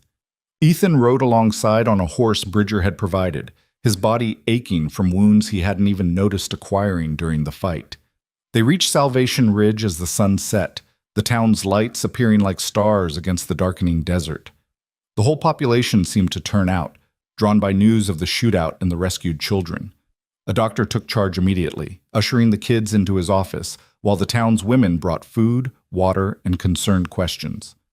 Ethan found himself telling the story again and again, to the mayor, to concerned citizens, to a reporter who'd somehow materialized with notebook and pencil. Each telling was exhausting, forcing him to relive moments he'd rather forget. Finally, late into the night, he escaped to a boarding house room Bridger had arranged. He sat on the bed, too tired to even remove his boots, and stared at the wall. A soft knock came at the door. Ethan opened it to find Hayes standing in the hallway. Thought you might need this? Hayes said, offering a bottle of whiskey. Ethan took it gratefully. Thanks. Hayes sat in the room's single chair while Ethan took a long pull from the bottle. The whiskey burned, settling his nerves slightly. You did good today, Hayes said. Better than good. Exceptional. Doesn't feel exceptional. Feels like I lost. You saved 6 children who would have died otherwise. That's not losing. Tell that to the 14 I couldn't save. Hayes was quiet for a moment. You know what I learned in the war as a field surgeon? You can't save everyone. Sometimes you have to choose. Sometimes you do everything right, and people still die. And sometimes you do everything wrong, and people still live. The only thing you can control is whether you try. And if trying isn't enough, then at least you tried. At least you stood when others would have walked away. Hayes leaned forward. Those 6 children wouldn't be alive without you. That has to count for something. Ethan took another drink, wanting to believe it, wanting the numbers to balance in some cosmic ledger that made the deaths worth the saves. Get some sleep, Hayes said, standing. Doctor says the children will be recovered enough to talk in the morning. They'll want to thank you properly. After Hayes left, Ethan finally pulled off his boots and lay back on the bed. Sleep came hard, filled with dreams of locked wagons and dying children, and a choice he'd make again despite knowing how it would end. Because Hayes was right. Some things were worth the cost, even when the cost was nearly everything. Morning brought clarity and pain in equal measure. Ethan woke to sunlight streaming through the boarding house window and the immediate awareness of every injury his body had sustained over the past 3 days. His shoulders ached from hauling the sledge. His hands were raw from rope and reins, bruises he didn't remember getting painted his ribs in shades of purple and yellow. But worse than the physical pain was the weight in his chest, the knowledge of what he'd witnessed, what he'd failed to prevent. He dressed slowly, each movement deliberate, and made his way downstairs. The boarding house dining room was nearly empty, most of the town already about their morning business. The proprietor, a gray-haired woman named Mrs. Chen, brought him coffee and eggs without being asked. "Heard what you did," she said quietly. "Heard about those children. The whole town's talking about it." Ethan nodded, not trusting himself to speak. "My daughter was an orphan," Mrs. Chen continued, "from San Francisco. I took her in when she was 7, raised her as my own. She's grown now, married, living in Denver." She set the coffee cup down firmly. "What you did matters. Don't let anyone tell you different." After she left, Ethan sat with his coffee and tried to reconcile that statement with the faces of the children he'd buried in the desert. It mattered, yes. But to whom?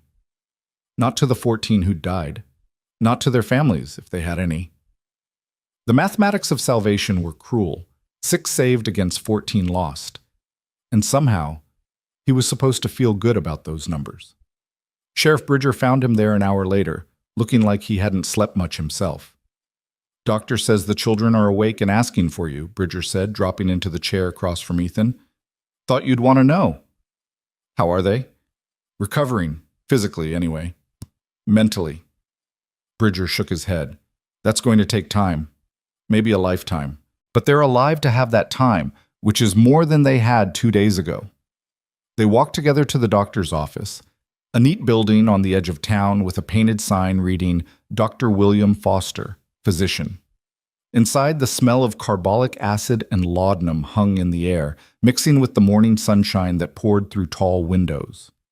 The 6 children were arranged in beds along one wall, looking small and fragile against white sheets. But they were clean now, properly fed, their wounds dressed. Dr. Foster, a thin man with wire-rimmed spectacles, moved among them with practiced efficiency. "Mr. Cole," the doctor said, looking up, "your timing is excellent. I've just finished my morning examination. The children are weak, dehydrated, and malnourished, but barring infection or unforeseen complications, they should make full physical recoveries." "And the other kind of recovery?" Ethan asked. Foster's expression sobered. "That's beyond my expertise. What these children experienced, that leaves scars you can't see. They'll need time, patience, and people who care enough to help them heal." Samuel sat up in his bed as Ethan approached, the boy's face breaking into something that wasn't quite a smile but held the same warmth. Emma was in the next bed and Thomas in the one beyond.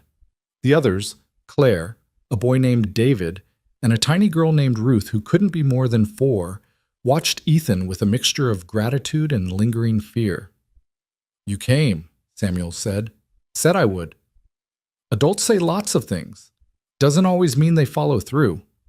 Ethan pulled up a chair, sitting so he was at eye level with the children.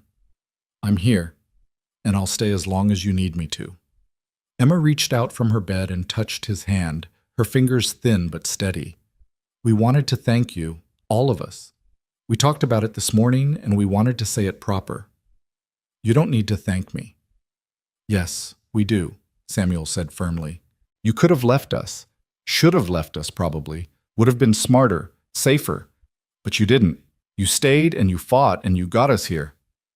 His voice cracked slightly. "My sister didn't make it, but I did. We did. Because of you." Ethan's throat tightened. "I'm sorry about your sister. About all the others who didn't make it." "We know," Emma said softly. "We know you tried. That's what matters." "Did it?" Ethan wanted to ask. Did trying matter when half the children still died? When bodies were buried in unmarked graves across the desert? But looking at these 6 survivors, at the life still burning in their eyes despite everything they'd endured, he couldn't bring himself to voice those doubts. Sheriff Bridger cleared his throat from the doorway. Mr. Cole, when you have a moment, I need to discuss the legal situation. Ethan squeezed Emma's hand gently and stood. I'll be back, he promised the children. Outside, Bridger led him to a small office in the back of the building. A U.S. Marshal sat waiting there, a hard-faced man with iron gray hair and eyes that had seen everything twice. Ethan Cole? The Marshal asked. That's right. Marshal James Thornton. I've been assigned to this case by the territorial government.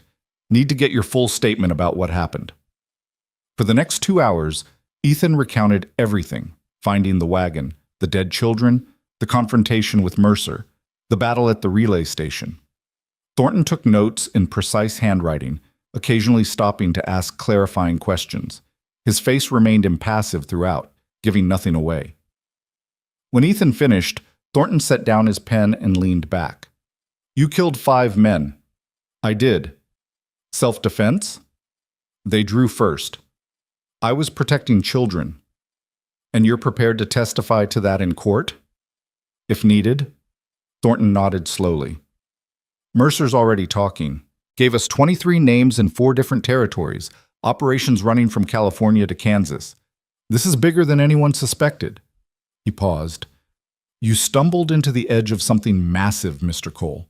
A network that's been operating for years, moving hundreds of children. The scale of it hit Ethan like a physical blow. Hundreds? At least. Maybe more. Orphanages, foundling homes, even some churches, all feeding children into a pipeline that ends in labor camps, brothels, or worse. Mercer was just one operator. There are others. Ethan felt sick. And these people just got away with it? Until now. Thornton's expression hardened. But you've given us a crack in their operation. Mercer knows names, locations, contacts. With his testimony, we can bring down the whole network. Might take years, but we'll do it. What about the children who are already in the system, the ones who've already been sold? We'll find as many as we can. Can't promise we'll get them all, but we'll try. Thornton stood, extending his hand. What you did out there in the desert, that took courage most men don't have. The law recognizes that. You won't face charges for the killings. Consider this a formal statement of justifiable homicide. Ethan shook the marshal's hand, but the absolution felt hollow. Legal justification didn't erase the weight of taking lives, even when those lives belonged to men who deserved killing. After Thornton left, Ethan stood alone in the office, staring at nothing. The enormity of what he'd uncovered threatened to overwhelm him. Hundreds of children stolen and sold like livestock. A network spanning territories operating in plain sight while people looked away. And he'd saved 6 out of hundreds. The thought should have crushed him, but instead it crystallized into something harder, sharper. 6 was better than none. 6 children who would live, who would grow, who would have futures because he'd refused to walk away. That had to mean something. Dr. Foster found him there a few minutes later. Mr. Cole, the children are asking for you again. There's something they want to discuss. Back in the ward, all 6 children were sitting up now, having clearly been conferring among themselves. Samuel acted as spokesman, his young face serious. We've been talking, Samuel said, about what happens next. The sheriff says they're going to find us homes, families who'll take us in. That's right, Ethan confirmed. But we don't know these families. Don't know if they're lying like Mercer did. Don't know if we can trust them. Ethan knelt beside Samuel's bed. I understand your fear, but Sheriff Bridger is a good man. He'll make sure you go to real families, people who actually want children, not... He stopped, unable to finish. Not like what Mercer promised, Emma said quietly. We know. But Samuel's right, we're scared. What do you need? Ethan asked. The children exchanged glances. Then Ruth, the smallest, spoke up in a voice barely above a whisper. Could you stay? Just until we know it's safe? Ethan's heart clenched. These children had every reason not to trust adults, not to believe promises or assurances. They'd been betrayed by the worst kind of evil, and now they were being asked to trust again. I'll stay, he said, as long as you need me to. I won't leave until you feel safe. Relief washed across their faces, so palpable Ethan could feel it in the room's atmosphere. Dr. Foster smiled from the doorway, nodding approval. The next week passed in a strange kind of limbo. Ethan took a room at the boarding house and visited the children daily, sometimes sitting for hours while they told him stories about their lives before the orphanage, before Mercer. Samuel's sister Margaret had loved butterflies. Emma's mother had sung her to sleep every night before the fever took her. Thomas had lived with his grandmother until she died, leaving him alone at age 5. These weren't just nameless victims. They were children with histories, with memories, with dreams that had been violently interrupted. Listening to them talk helped Ethan understand what he'd really saved, not just lives, but futures, possibilities, potential. Sheriff Bridger worked tirelessly to find placements for the children. Not just any placements, but carefully vetted families who understood what these children had been through. He brought couples to meet them, one at a time, allowing the children to have a voice in where they went. The first family that came was a rancher and his wife from outside town, unable to have children of their own. They sat awkwardly at first, nervous and eager in equal measure, until young David started asking questions about their horses. By the end of the visit, the boy was animated in a way Ethan hadn't seen before, talking excitedly about learning to ride. "What do you think?" Ethan asked David after the couple left. David considered carefully, showing the caution all the children now carried. "They seem nice. Real nice. The lady has kind eyes. Want to try it? You can always come back if it doesn't work out." David nodded slowly. I think I want to try." A week later, David left with his new family, waving goodbye from their wagon with a smile that made Ethan's chest ache. 1 down, 5 to go. Ruth went next, to a school teacher and her husband who'd lost their own daughter to scarlet fever years before. The woman wept when she first saw Ruth, and Ethan tensed, ready to intervene if needed. But Ruth walked to the woman on her own, studying her face with those solemn eyes, then climbed into her lap. They sat like that for an hour, the woman holding Ruth while the girl finally allowed herself to be a child who needed comfort. Claire found a home with a baker and his wife, drawn by the promise of learning to make bread and the warm, yeasty smell that clung to the couple's clothes. Thomas was adopted by a doctor in a neighboring town, someone Dr. Foster vouched for personally. That left Samuel and Emma. They were the oldest, the hardest to place.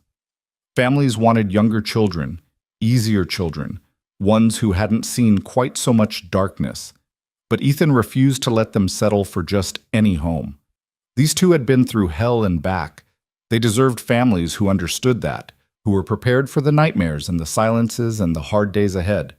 It was Emma who found her match first, with an unexpected source. Mrs. Chen, the boarding house proprietor, approached Ethan one evening. "My daughter in Denver," she said. "I told her about the girl, about Emma. My daughter's husband is a lawyer, works with orphan children. They've been trying to have their own, but..." She trailed off.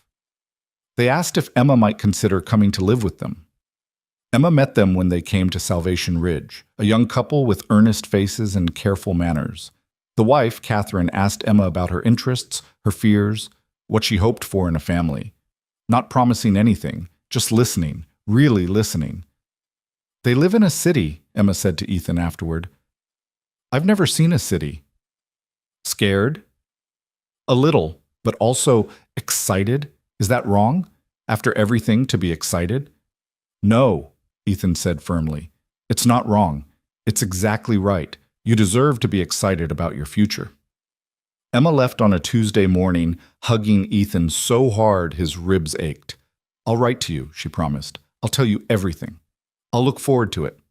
And then there was only Samuel. The boy took the departures of the others with stoic acceptance, genuinely happy for them, but increasingly quiet as his solitude grew. Dr. Foster had released him from medical care, and now Samuel spent his days helping around the boarding house, doing odd jobs, staying busy. Ethan found him one afternoon sitting on the boarding house porch, staring at the desert to the south, the direction they'd come from, where everything had started. "Thinking about your sister?" Ethan asked, sitting beside him. Samuel nodded. "She should be here. Should have gotten a family too. It's not fair." "No, it's not. Everyone keeps saying everything happens for a reason, that maybe Margaret's in a better place now. But that's garbage, isn't it? There's no reason. She just died because a bad man did a bad thing." Ethan was quiet for a moment, then said, "You're right. There's no reason that makes it okay. Sometimes bad things just happen, and we're left to figure out how to keep living after. How do you do it? Samuel asked. Keep living when people you care about die? You carry them with you. Remember them. Let their memory push you to be better, to do better. Your sister loved butterflies, you said. Maybe someday you make sure there's a garden somewhere with flowers that attract butterflies. Maybe you name your own daughter Margaret. Maybe you just stop and watch butterflies when you see them and think of her. Ethan put a hand on the boy's shoulder. The people we lose don't really leave us. Not completely. They change us, shape us. Your sister's still with you, Samuel. She always will be. Samuel leaned against Ethan's side, and they sat in silence while the sun tracked across the sky. That evening, Sheriff Bridger came to the boarding house with news. There's a family, he said, in Tucson, teacher and his wife. They've raised 3 boys of their own, all grown now. They specifically asked for an older child, someone who might need more patience and understanding. What do you know about them? Ethan asked. Tom and Sarah Whitmore. I sent a telegram to the marshal in Tucson, asked him to check them out personally. He says they're solid people, patient, kind, experienced with children who've had hard starts. Tom teaches at the local school. Sarah volunteers with the church orphan committee, actually trying to reform how they handle placements. Ethan studied Bridger's face. You trust this marshal's judgment? With my life. If he says the Whitmores are good people, they're good people. They presented the option to Samuel, who listened carefully, asked thoughtful questions, and then requested time to think about it. Ethan walked with him through Salvation Ridge, past the shops and houses, while the boy processed. What if they don't like me? Samuel finally asked. What if I'm too much? Too angry or too sad or too difficult? Then they're not the right family, and we keep looking. But Samuel, any family that can't handle difficult emotions isn't a family you want anyway. You've been through trauma. You're going to have hard days. The right family will understand that. The others all found families. Good families, I think. But what if mine doesn't work out? What if I'm the only one who ends up alone? Ethan stopped walking and turned to face the boy. Listen to me. You are not going to end up alone. I promise you that. If this family doesn't work, we find another. If that one doesn't work, we keep looking. And if we can't find the right fit, then... He paused, the words forming before he'd fully thought them through. Then you come with me. Samuel's eyes widened. What? I haul freight, live out of hotels and boarding houses, spend weeks on the road. It's not a great life for a kid, but it's better than being alone. Better than being somewhere you're not wanted. You'd do that? Take me with you? If it came to that, yes. Samuel stared at him for a long moment, then threw his arms around Ethan's waist, holding tight. Ethan returned the embrace, feeling the boy shake with suppressed sobs. It's okay, Ethan murmured. Whatever happens, you're going to be okay. When Samuel pulled back, his eyes were red but determined. I want to meet them, the Whitmores. I want to try. The Whitmores arrived 3 days later, and from the moment they stepped off the stage, Ethan could see Bridger had been right. Tom Whitmore was a tall man with laugh lines around his eyes and ink stains on his fingers. Sarah was smaller, with graying hair and a warm smile that reached her eyes. They didn't rush Samuel, didn't overwhelm him with promises or expectations. They simply sat with him and talked. We don't expect you to call us Ma and Pa right away, Sarah said. Maybe never, if that doesn't feel right. We just want to give you a home, a safe place to figure out who you want to be. We heard what happened to you, Tom added. What you survived. That took incredible strength. We're not going to pretend that didn't happen or try to make you forget. We just want to help you move forward when you're ready. Samuel asked them questions about their sons, about Tucson, about what life would be like. They answered honestly, not painting an unrealistic picture, but not hiding behind false modesty either. After they left to check into their hotel, Samuel turned to Ethan. What do you think? I think they seem genuine, but what matters is what you think. Samuel was quiet for a long time. I think I want to try, but I'm scared. Being scared is okay. Being scared means you're being smart, protecting yourself. Trust has to be earned, especially after what you've been through. Will you write to me? Check on me? Every week, Ethan promised. And if anything feels wrong, if you need help, you tell me immediately. I'll come get you, no questions asked. Samuel nodded, looking both terrified and hopeful. Okay, let's do it. The day Samuel left was harder than Ethan had anticipated. The boy stood on the stage platform with his small bag of belongings, clothes donated by the town, a few books, a carved wooden butterfly that Ethan had commissioned from a local craftsman in memory of Margaret. I don't know how to say goodbye, Samuel admitted, his voice breaking. Then don't say goodbye. Say, see you later, because this isn't the end. We'll see each other again. Samuel hugged him fiercely. You saved my life, all our lives. I won't forget that, ever. You saved yourself, Samuel. I just gave you the chance. The Whitmores gave Ethan space for the farewell, understanding its importance. When Samuel finally boarded the stage, he pressed his face to the window, waving until the coach disappeared around a bend. Ethan stood on the platform long after the dust had settled, feeling the weight of the past month settle on his shoulders. 6 children, all placed with families, all given second chances, and 14 others buried in the desert, their chances stolen by men who'd seen them as commodities. The mathematics still didn't balance, but maybe they weren't supposed to. That evening, Ethan sat in the boarding house dining room with Sheriff Bridger, Dr. Foster, and Garrett Hayes, who'd ridden in from the relay station. They shared a bottle of whiskey and the comfortable silence of men who'd fought together and survived. Marshal Thornton sent word, Bridger said eventually. They've arrested 17 people in connection with Mercer's network, shut down 4 orphanages that were funneling children into the pipeline, recovered 38 kids from various locations. 38 more than we had a month ago, Hayes said. That's something. It is, Ethan agreed, though the number felt both significant and insufficient. The trial starts in 3 months, Bridger continued, territorial court in Phoenix. They'll want you to testify. I'll be there, Dr. Foster raised his glass. To the survivors, may they find peace.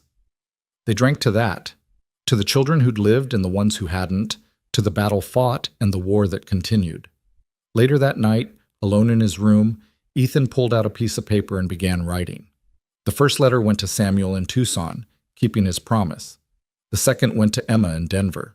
He wrote to each of the children, short notes letting them know he was thinking of them, that he was here if they needed him. Then he wrote a different kind of letter, one he'd been composing in his head for days. It was addressed to the territorial governor, detailing everything he'd seen, everything he'd learned about the trafficking network. He described the conditions in Mercer's wagon, the dead children, the systematic nature of the operation. He demanded reform, stricter oversight of orphanages, better tracking of child placements, real consequences for those who preyed on the vulnerable. He didn't know if the letter would change anything, probably wouldn't, but silence meant complicity, and he'd been silent too many times in his life. The next morning, Ethan prepared to leave Salvation Ridge.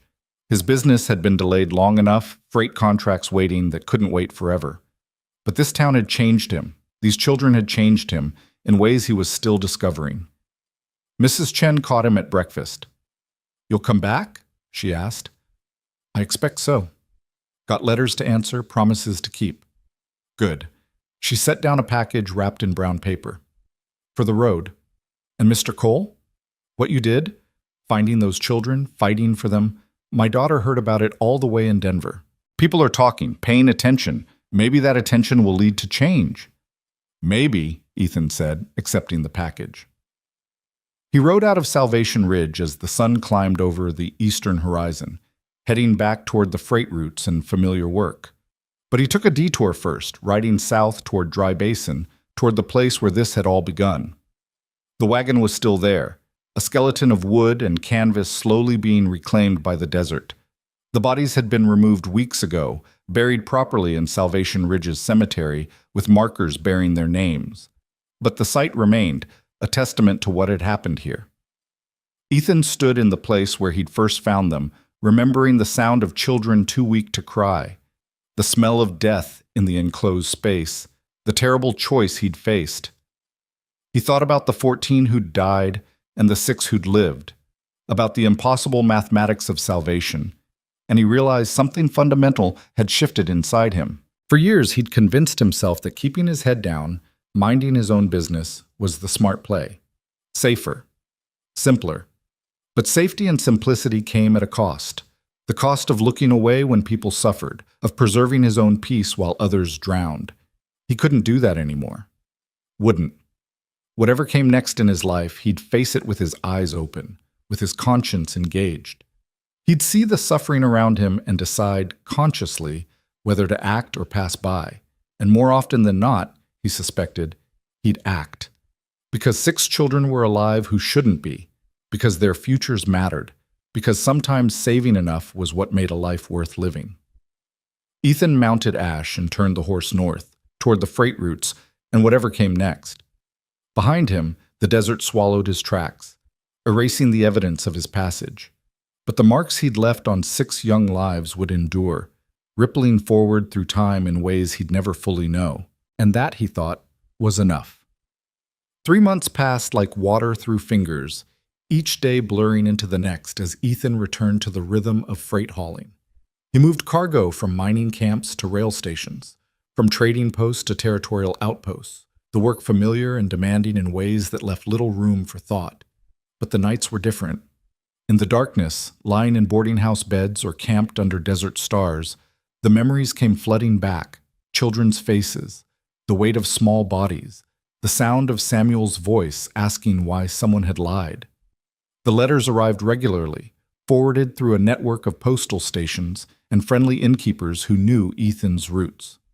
Samuel wrote every 2 weeks without fail, his handwriting improving with each letter, the content evolving from tentative updates to genuine stories about his new life. The Whitmores had enrolled him in school.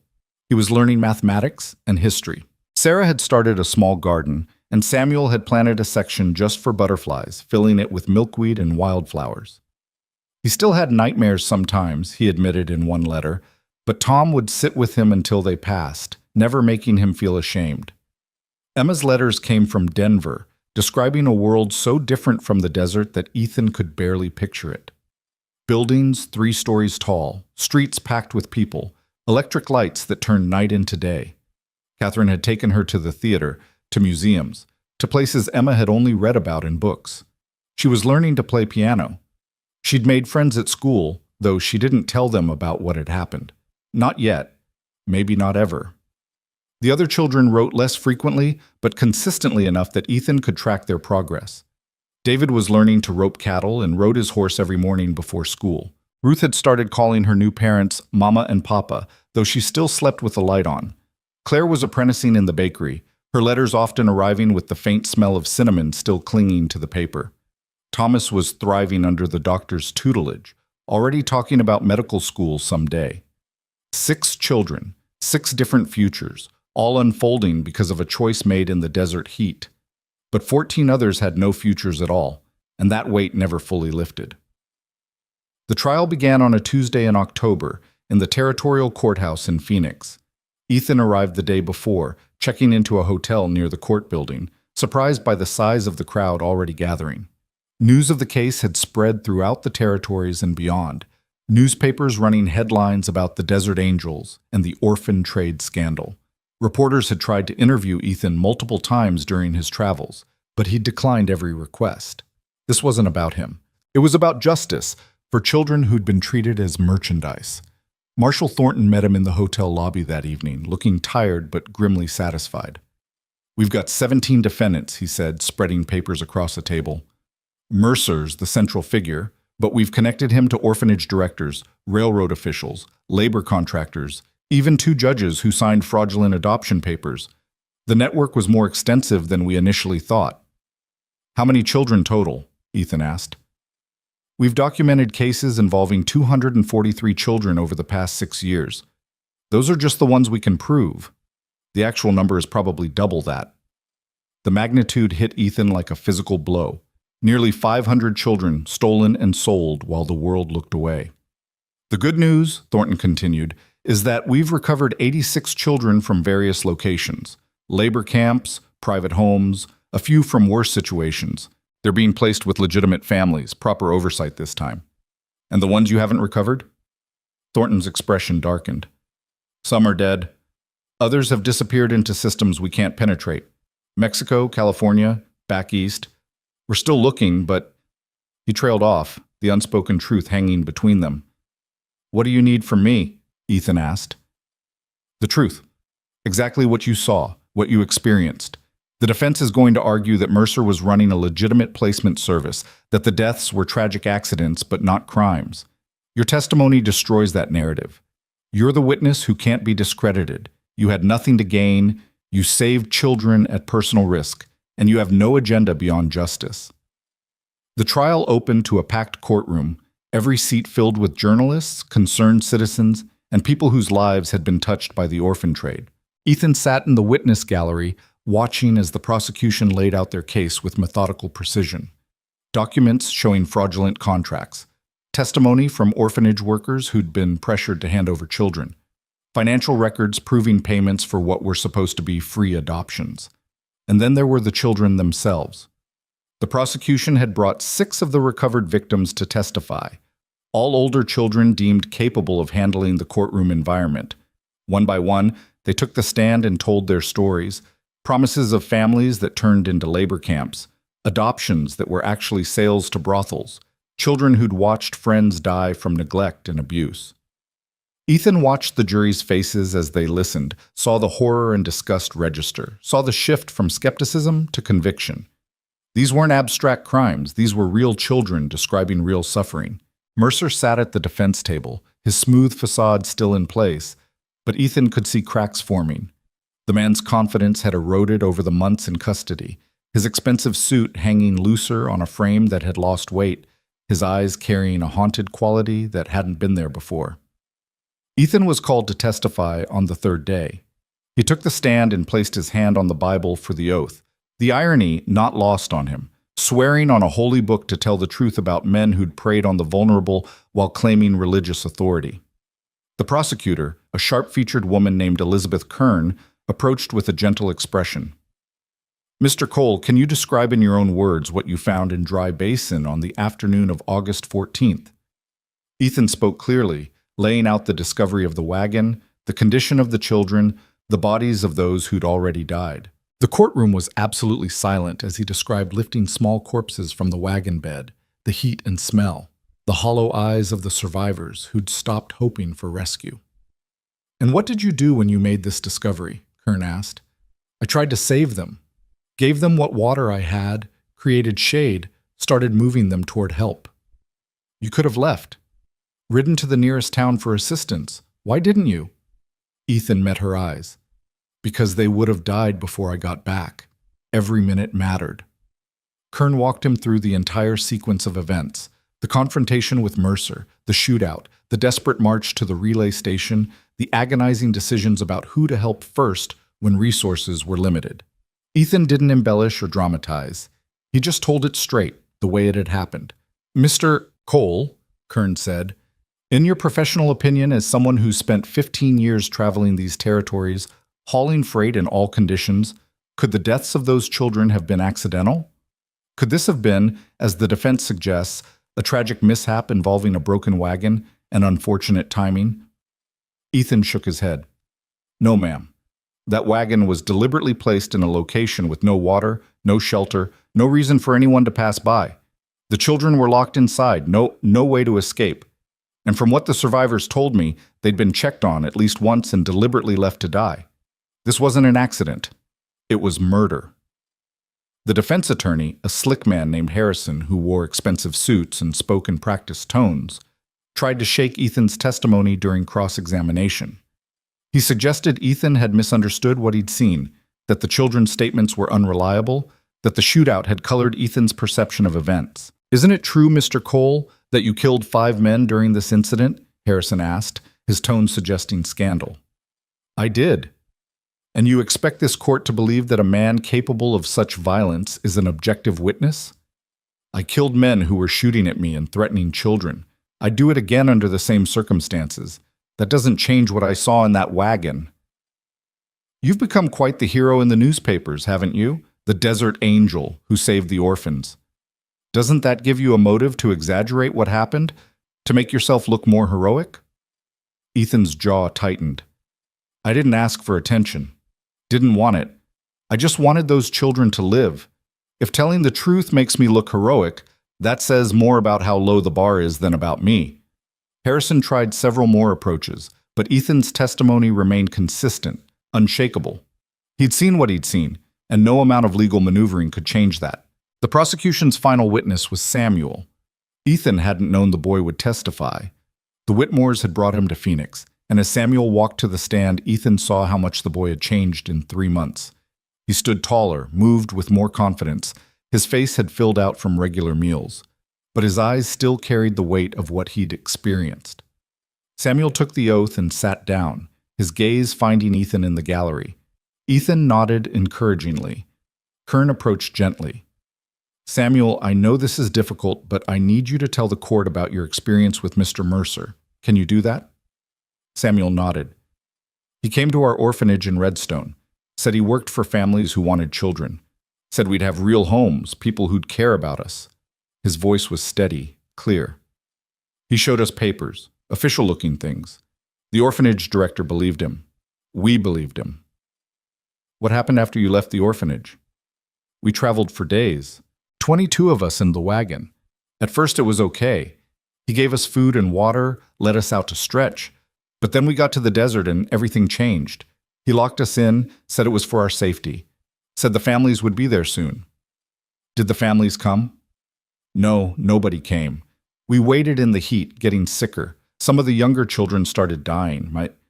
My sister Margaret," Samuel's voice cracked. "She died on the 3rd day. She was only 6. Several jury members visibly reacted, one woman wiping her eyes. "Did Mr. Mercer check on you during this time?" "Once. He opened the wagon, looked inside, saw that some of us were dead. Then he closed it again and left." "Did he offer help? Water? Medical attention?" "No, he just looked at us like we were cargo that had spoiled. Then he locked it again." Harrison tried to discredit Samuel during cross-examination, suggesting the boy was confused, that trauma had distorted his memories. But Samuel remained calm, answering each question with the same unwavering consistency. "Isn't it possible," Harrison suggested, "that Mr. Mercer intended to return with help, but was delayed?" Samuel looked directly at Mercer. "Then why did he tell Mr. Cole we were cargo? Why did he try to kill Mr. Cole for saving us? If he meant to help, why did he fight so hard to stop the person who actually did?" Harrison had no answer to that. The trial lasted 2 weeks. The defense called character witnesses for Mercer, people who claimed he was a philanthropist, a man dedicated to helping orphans. But the prosecution systematically demolished each claim with financial records showing payments for children, testimonies from victims, and the undeniable evidence of 14 bodies pulled from a wagon in Dry Basin. The jury deliberated for 6 hours. When they returned, the foreman stood and read the verdict. Guilty on all counts for Mercer, trafficking in persons, murder, conspiracy, fraud. The other defendants received similarly devastating verdicts, their network of exploitation laid bare and condemned. Mercer's face remained blank as the verdicts were read, but his hands trembled slightly on the table. The judge set sentencing for the following week, but everyone in the courtroom knew what it meant. Mercer would hang. Outside the courthouse, reporters mobbed Ethan, shouting questions, demanding statements. He pushed through them without comment, finding sanctuary in a quiet restaurant where Marshal Thornton was waiting. "You did well in there," Thornton said, sliding a whiskey across the table. Ethan took it, drinking slowly. "Doesn't feel like victory." "Never does with cases like this. Too much damage already done. But we stopped them. That's something." "What happens to the children you recovered, the 86? "Placement process, same as the ones you saved. We've reformed the system, implemented new oversight. It won't be perfect, but it'll be better." Thornton paused. "You know, you could help with that. The territorial government is setting up a new agency to monitor child placements. They need people with integrity, people who actually care. They asked if you'd be interested." Ethan considered it, turning the glass in his hands. "I'm a freight hauler. Don't know anything about running an agency. You know right from wrong. You know how to stand up when others look away. That's more valuable than administrative experience." Thornton leaned forward. "Think about it. You've got a chance to prevent this from happening again, to be part of the solution." The following week, Ethan attended the sentencing. The judge showed no mercy, handing down death sentences for Mercer and the three other principals, with lengthy prison terms for the rest. As the guards led Mercer away, the man's eyes found Ethan in the gallery. They stared at each other for a long moment, and Ethan saw something in Mercer's expression that might have been regret, or might have been nothing more than fear of the rope waiting in his future. Then the guards pulled him through the door, and he was gone. Samuel was waiting outside the courthouse with the Whitmores. The boy had sat through the sentencing with the same quiet strength he'd shown throughout the trial. "Is it over?" Samuel asked. "It's over," Ethan confirmed. "Good." Samuel took a deep breath, as if releasing something heavy he'd been carrying. "Now we can move forward." Tom Whitmore extended his hand to Ethan. "We're grateful for everything you've done. For Samuel, for all the children. You gave our son a second chance at life. He's a remarkable boy. You're lucky to have him." "We know," Sarah said, her hand on Samuel's shoulder. "We're reminded of that every day." Before they left, Samuel hugged Ethan fiercely. "You'll still write?" he asked. "Every week, promise." "And you'll visit? Tucson's not that far." "I'll visit," Ethan agreed, realizing he meant it. He watched them board the stage back to Tucson, Samuel waving from the window until the coach disappeared around a corner. Then Ethan walked through Phoenix, processing everything that had happened, everything that had changed. He thought about Thornton's offer, about the chance to do more than just react to injustice. He'd spent years hauling freight, keeping his head down, avoiding complications. But that life felt hollow now, insufficient. He'd seen what one person could accomplish when they refused to look away. He'd saved 6 children, helped dismantle a trafficking network, sparked reforms that might protect thousands more. What else could he do if he actually tried? 2 days later, Ethan sent a telegram to Thornton accepting the position. The territorial government created the Office of Child Welfare, and Ethan became its first field inspector. His job was to visit orphanages, monitor placements, investigate complaints, and ensure children weren't being exploited. It meant less time on the freight routes, more time in settlements and towns, but the work felt purposeful in ways hauling cargo never had. He maintained his correspondence with all 6 children, watching through their letters as they grew and thrived. Samuel excelled in school and talked about becoming a teacher like Tom. Emma discovered a talent for writing and had her first essay published in a Denver newspaper. The others found their own paths, shaped by what they'd survived, but not defined by it. 3 years after the trial, Ethan received a letter from Samuel that was different from the others. The boy, now a young man of 14, had started a project at his school, collecting supplies for orphanages and organizing adoptive family networks. He'd recruited other students, enlisted local businesses, created a system that was actually making a difference. The letter included a newspaper clipping about the program, with Samuel's photograph alongside the headline, "Former Orphan Helps Others Find Homes." Ethan stared at that photograph for a long time, seeing the confident young man Samuel had become, the leader emerging from the traumatized child he'd pulled from a wagon in the desert. This was the ripple effect, the way one act of courage multiplied through time. He wrote back immediately, telling Samuel how proud he was, how much the work mattered, and he included his own news. The Office of Child Welfare had expanded, now operating in 4 territories, with plans for more. They'd investigated over 200 orphanages, shut down 17 for abuse or exploitation, and reformed dozens more.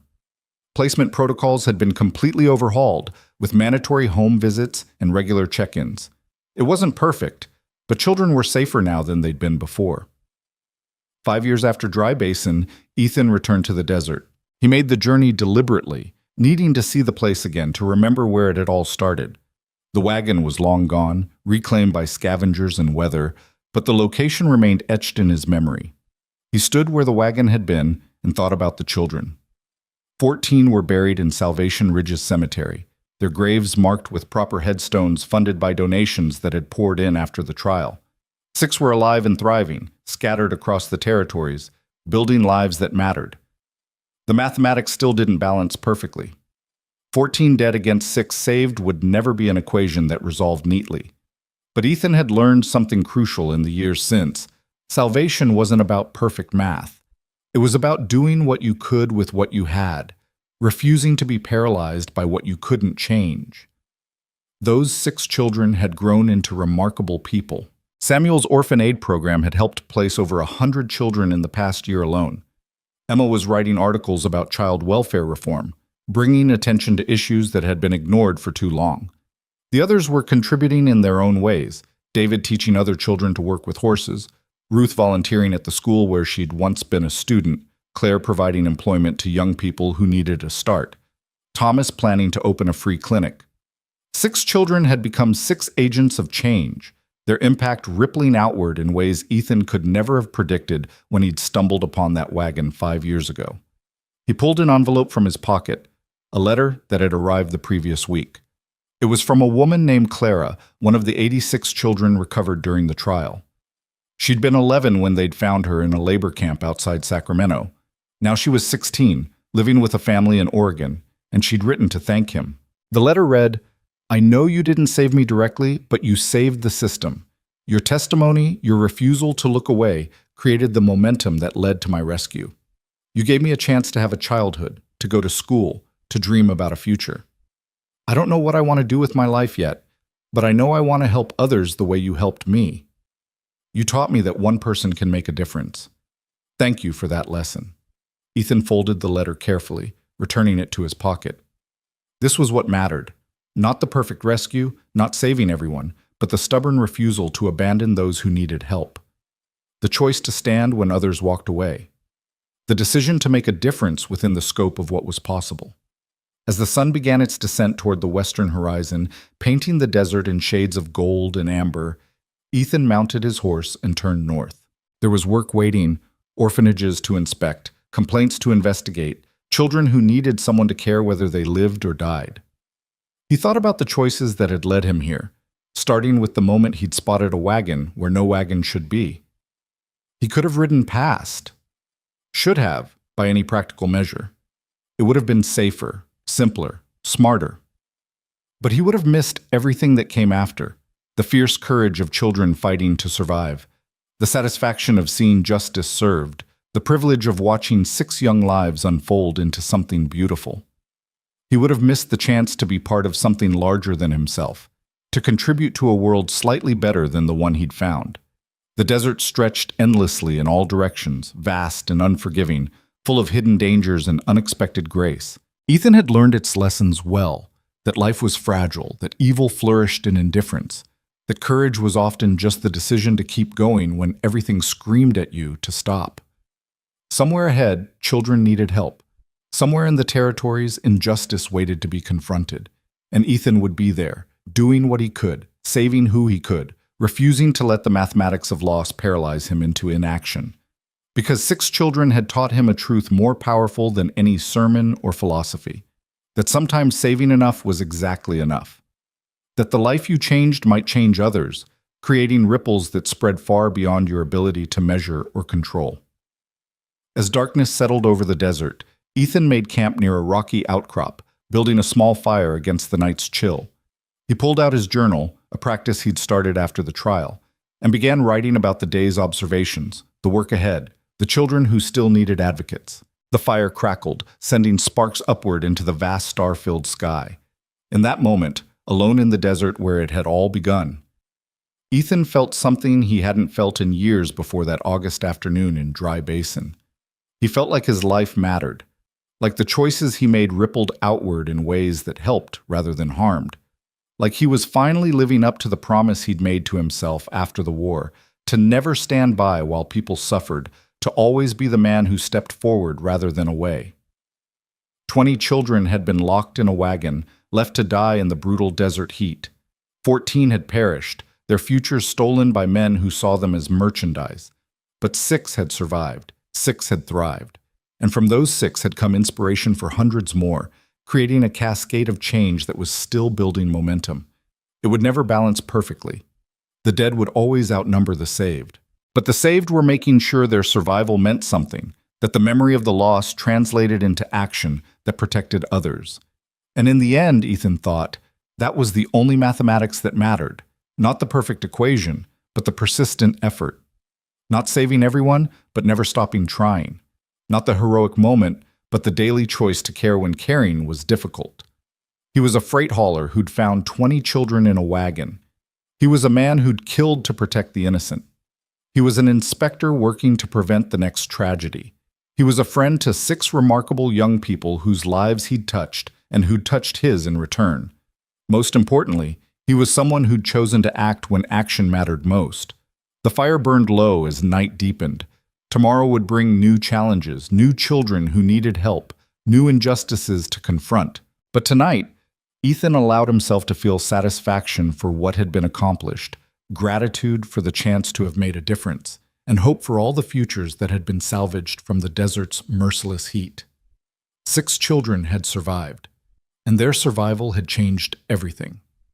That, Ethan thought as sleep finally claimed him, was enough.